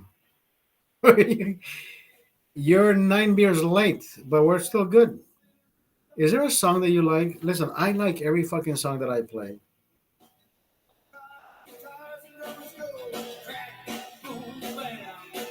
Bruce Springsteen. How's it going tonight? Amazing. You smoking? I'm not smoking. I don't smoke. I quit smoking 14 years ago. My son was born 14 years ago. I quit smoking. I said, you know what? I don't ever want to fucking smell like a fucking ashtray. Not with my son, at least. Before I met my son's mom, I can give a shit what I smell like. Yo, Mighty C, how are you? You know something? Now, hizzy. Look, these are the glasses that I have always worn on all my broadcasts. Hold on, before you leave. Now, see, these are the traditional glasses that I've always worn. But my son's grandma gave me grandpa's glasses so I can keep for myself after he passed. And I had my prescription added to these. What do you think? What do you think? Mission Impossible or what? John Mellencamp? Oh yeah, John Coker Mellencamp. Yeah, you're right. Should I switch it up and do fucking Mission Impossible once in a while? He said Maverick. I like it. I like it a lot. Is his wife already? You already tucked in? Hizzy, thank you for stopping in. Thank you for stopping by. Get some rest. I'm not going to sleep tonight. I like all music. I appreciate it. Thank you for the feedback, Hizzy.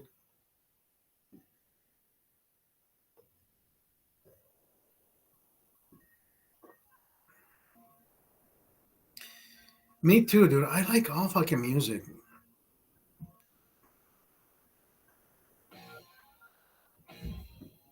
I like to go live every day for the most part. Yes, I do.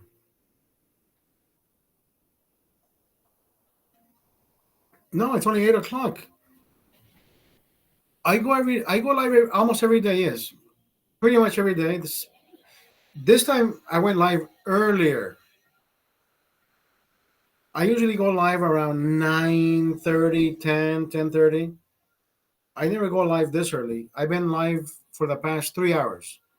So I've been live for 3 hours as of yet. I don't go live at 5 o'clock. Today I did. I'm still here. We're still here. I may have another hour to go. Fuck it. Why not? 11 p.m. Oh, so you're Eastern time? No, I'm California. I'm 8 o'clock.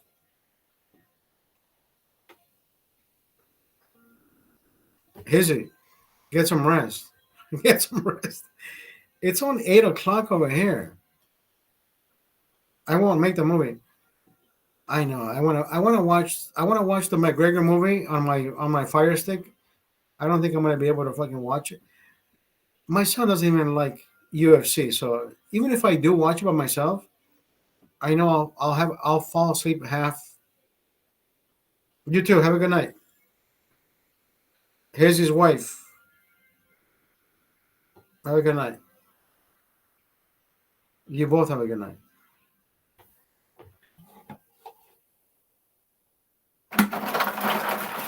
I'll have a better night because I still have some. I still got some cold ones over here.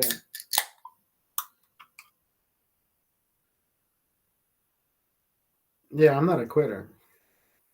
I'm not a quitter. I am not a quitter. We're still going over here.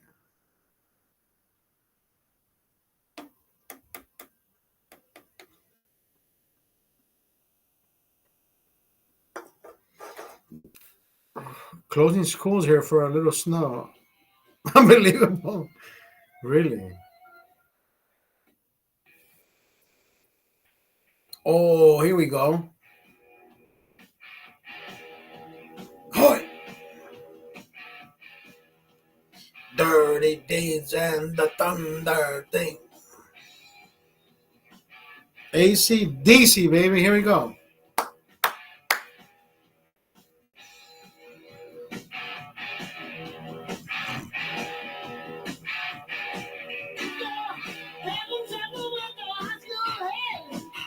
He's giving you the blues. You wanna bite you in the nothing's bed.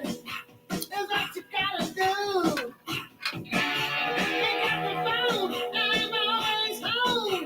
Call me anytime. Just ring 362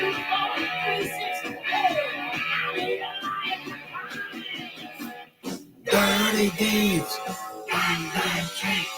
Dirty deeds and the thunder street. Dirty deeds. Dirty deeds and the thunder street. Dirty deeds and the thunder street. You got problems in your life of love. You got a broken heart. 3 hours, 10 minutes. We love music, bro. We love music in general. That's what happens when you love music in general. It doesn't matter what genre it is. We fall right into it. Like, holy fuck! Like Great fucking music. Time flies. Listen, Daniel, we've been live for 3 hours, 11 minutes, and I am about to fucking finish a 12 pack, and we're still up and at 'em.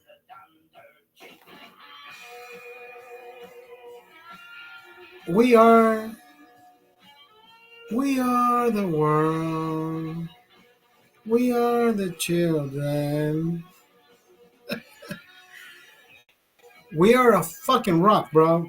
Like we were fucking meant to be where we're supposed to be. Nobody fucks with us. And we don't even fucking stutter, you know what I mean? We don't even fucking stutter. Like we're supposed to be here.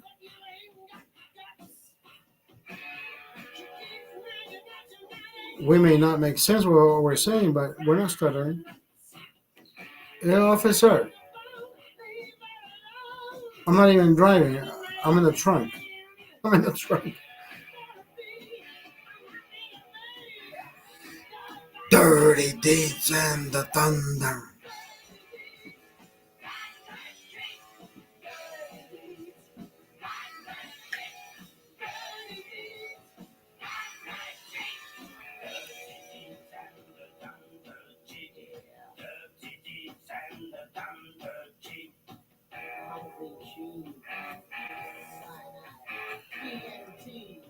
Nicole, how are you? I got some fried chicken in the kitchen. Well, actually, you know what? I have one piece. I have one breast fried chicken, and then I have barbecue baked chicken.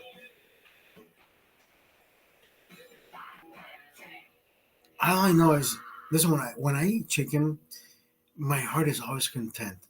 Is there anything that you eat that you can eat with your fingers and just tear apart like chicken? You know, when you take chicken, you take the chicken tender out and you're like savoring it, like the wing that you suck the fucking bones and the wing and the meat. Is there anything else that you can do in your life and eat with your fingers that you can say, dude, this is like the one thing that I can always do over and over? Yeah, except for pizza. Pizza and chicken wings. Let's leave chicken alone and pizza. Oh, ribs. Yes, yes, yes, yes. Oh my god. Isn't that fucking delicious? Where you're like, dude, you take the fucking lining from one side to the next. You're like you rip that fucking lining and you start going around. You're like, dude, you leave that fucking rib pristine. Like it's about to shed a new fucking skin. And you're like, bitch, you have no idea. I am that fucking guy. Bro, I think I was a fucking canine, a dog when I was in my afterlife, in my before life. Because every fucking bone that I get, I have to get every little skin off. Like it needs to be ripped. My bone needs to be clean. Like the dog would just suck the juice out of one side. He won't get anything off the fucking bone. Like the bone is clean. Yeah, I am your dog's worst fucking enemy. I won't leave your dog anything to bite on that fucking bone. Cartilage, lining, meat. I clean everything. I'm not even, Jeff or Charlie, I'm not even lying. You know all these fuckers who do all these, you know how you see all these videos of people doing all these chicken wing challenges and they still leave meat on the end of each fucking bone. Bro, I would do this. Eat the cartilage on both sides, toss it. No, but Charlie isn't allowed to eat chicken bones. Charlie isn't allowed to eat chicken bones. Yeah, Robert is such a no. Robert would fucking probably smack the shit out of me. Charlie eats better than you and me. I saw her diet. I saw her little plate. Her food is put in the refrigerator. Imagine that shit. But you know what? I'm gonna tell you one thing, Charlie. I had a dog in Honduras. Dogs are dogs. It doesn't matter. It doesn't matter what country you're from. Dogs are dogs. Dogs are dogs. But the delicacy of how you treat them or how you raise them is exactly what makes your vet make your money. What's up, Brokish? Brokish says, "Who are you?" I should be asking you, "Who the fuck are you?" Anyways,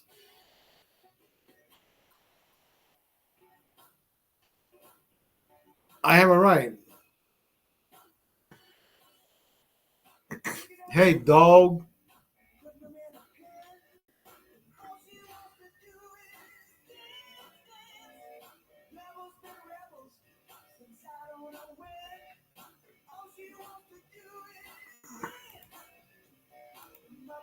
Yeah, that word again, exactly. So, where the fuck was I?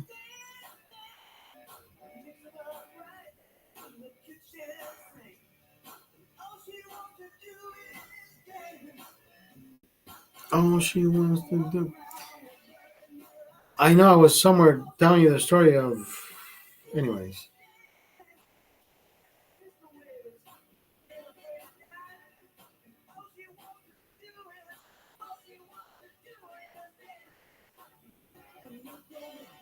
No, you didn't fuck the vibe. I just forgot what I was talking about.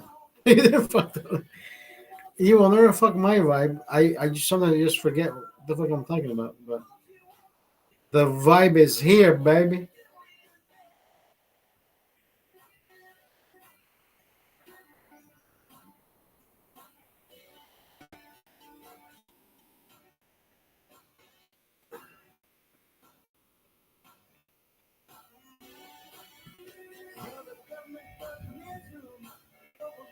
My favorite food, Brazilian food. I love a good fucking churrasco, bro.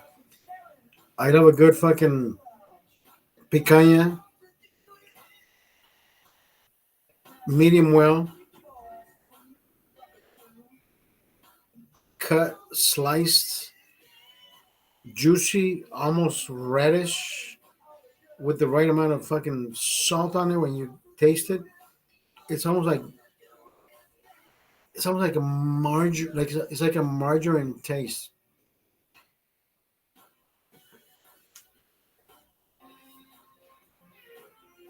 Yeah, my dog in Honduras, I would fucking feed this dog anything, and this dog was a fucking this my listen, Charlie.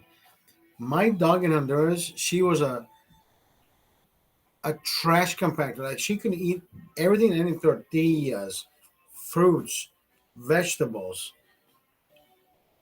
You the way dogs are raised in the United States, they are raised to be fucking liberals, like Democrats. They're made to be soft dogs.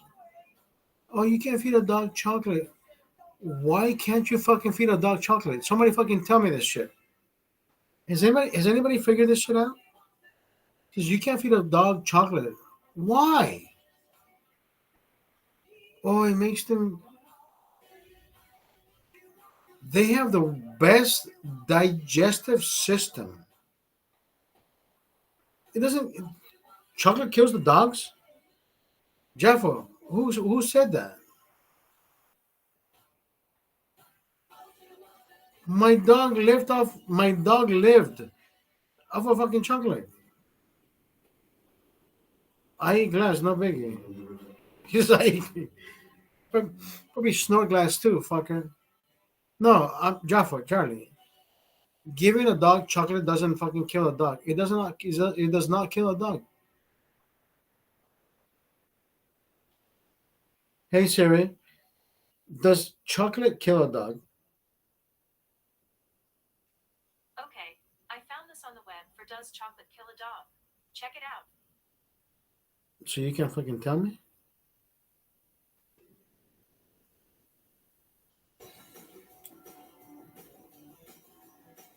It doesn't. It doesn't. It doesn't kill a dog. It doesn't kill a dog. It's cacao. It's cacao. Giving coffee to a dog doesn't kill. Doesn't. It's nature. Cacao is from a seed, so it's from nature. A dog is from nature. Now, if you give a dog processed food, yes. No, but you may have heard it, but you may not have lived it. Listen, my dog in Honduras, listen, a dog is a dog. My dog in Honduras is not different than a fucking dog in the United States. A dog is a dog. The same organism, the same organs, the same way it breathes, the same way it lives, the same way it ages. There's nothing different than a fucking dog in the United States than in Honduras. We feed this fucking dog scraps.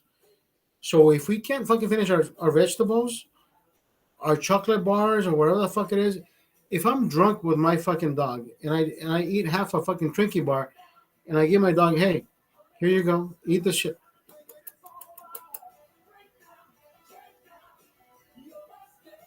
And I'm thinking, this motherfucker likes chocolate more than I do. That whole fucking idea of what veterinaries tell you, complete bullshit. A dog is a dog. We are dogs. There's the dog's internal organs are the same as us. Now that they have stronger teeth, they can fucking break bones faster than we can. We could probably fucking live longer if we ate bones and shit the way they fucking do. But we can fucking do that.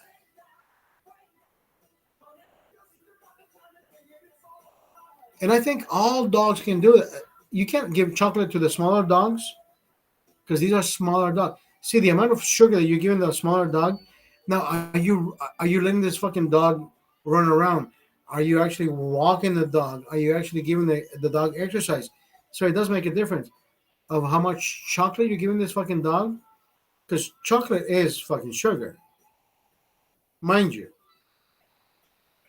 Think about that. How much are we doing with our fucking sugar? We don't do shit. That's why we fucking blow up. So veterinarians don't want you to fucking blow up your dogs. You know why? You know why?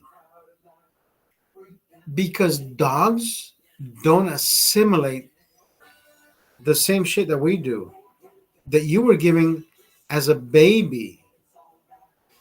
Because the veterinarian knows that what you were giving as food from the early days is trash.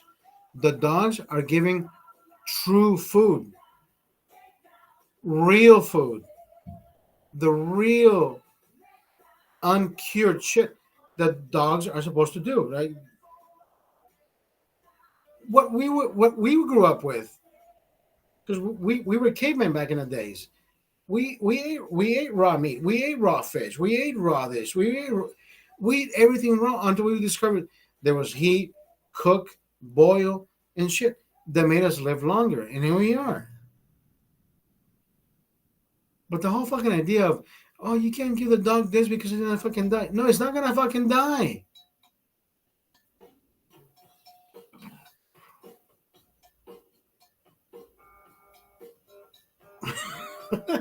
I just read your fucking message. It says I had two unreleasable. But what made them unreleasable? Squirrels. They love Heineken. They love the Hershey's chocolate. No, Charlie, listen. We're not brainwashed with anything. We just believe what is given to us. We're not brainwashed. We just believe what is given to us, but we are afraid to act on it because you don't want to be the you don't want to be the factor that says, "Hey, doggy, come here. I want to give you a chocolate." But what if the dog choked on the chocolate, but the chocolate didn't kill him? Choked on the chocolate because you know how dogs just like to just slurp shit and just swallow it. But what if that fucking small kid just smothered the fucking dog?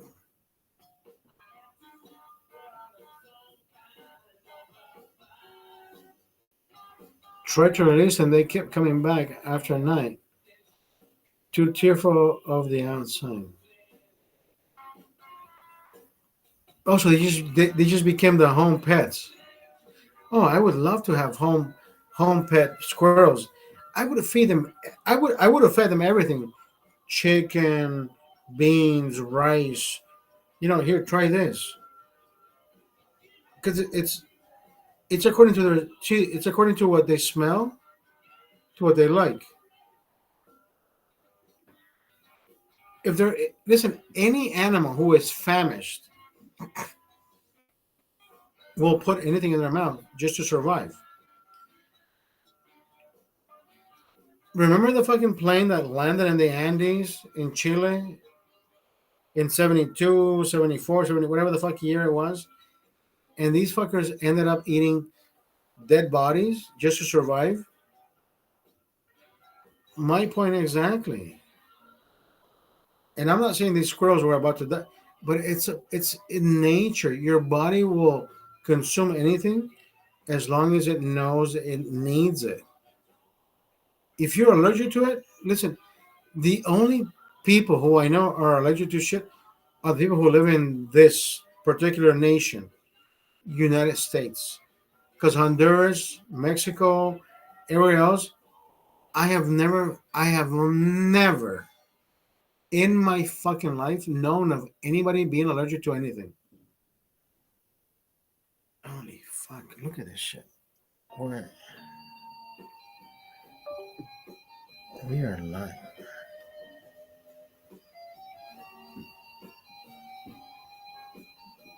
Are we still? Are we still? My shit says. Here we go. There we are.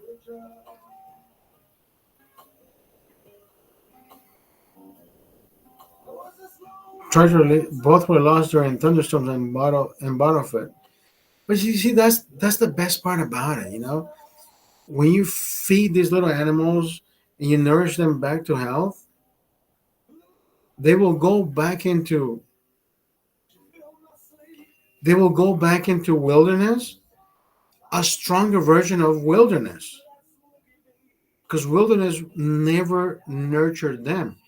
You nurture them into wilderness, so they will actually be the stronger, weaker version of nature.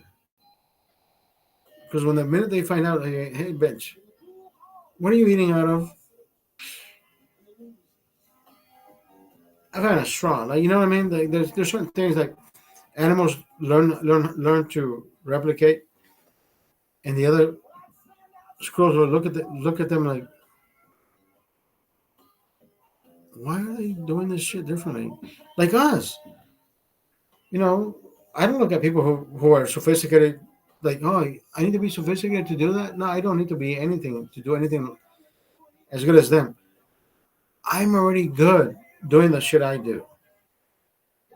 Back in the day, the person who put that fucking cigarette at the end of the fucking stick, shit.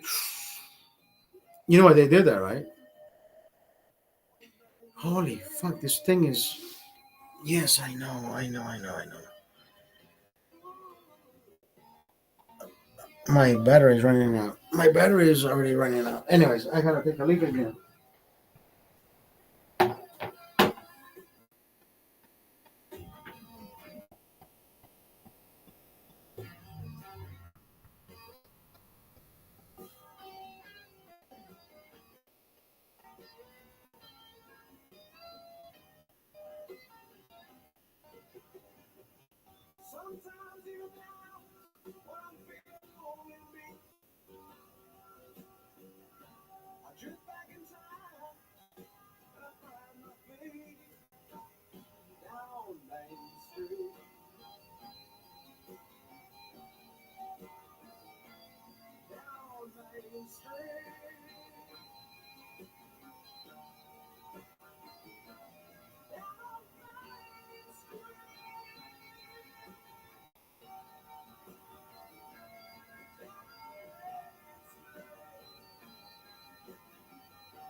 Anyway, I think my son says he found the fucking movie. I am gonna go try to fucking watch the movie with my son. I'm gonna go try.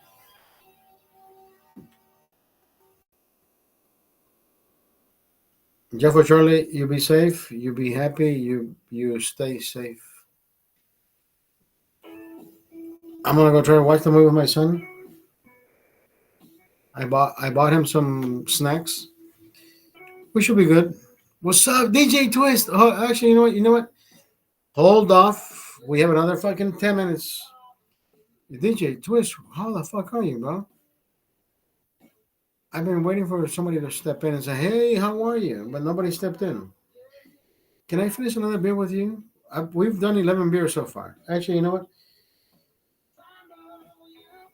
10. I'll do number 11 with you. Are you okay with that? Are you good with that? Are you still living? Are you still here?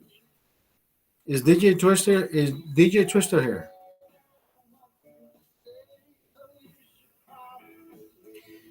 Jeff or Charlie is the only one that's been with me all this fucking time, and I've been having fun with Jeff or Charlie. Charlie, by all means, thank you for hanging out. I love this shit. DJ Twist is gone though, so yeah, let's call it quits. Let's call it a day. I appreciate it. I am gonna go watch the fucking movie with my son. Hasta la vista, baby. No, you're not boring as fuck. No, no, by all means, bro. I've been here. Jeff or Charlie, come on. We've been engaging the whole fucking night. Here we are, 3 hours, 33 minutes, 55 seconds.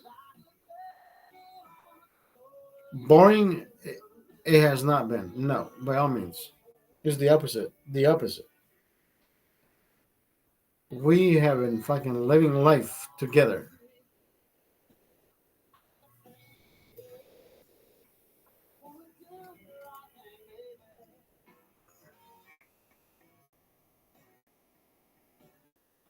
So all I can say is, hey, Jaffa, thank you, bro, for being who you are. Thank you for helping me. Thank you for approaching. Thank you for doing everything that you do.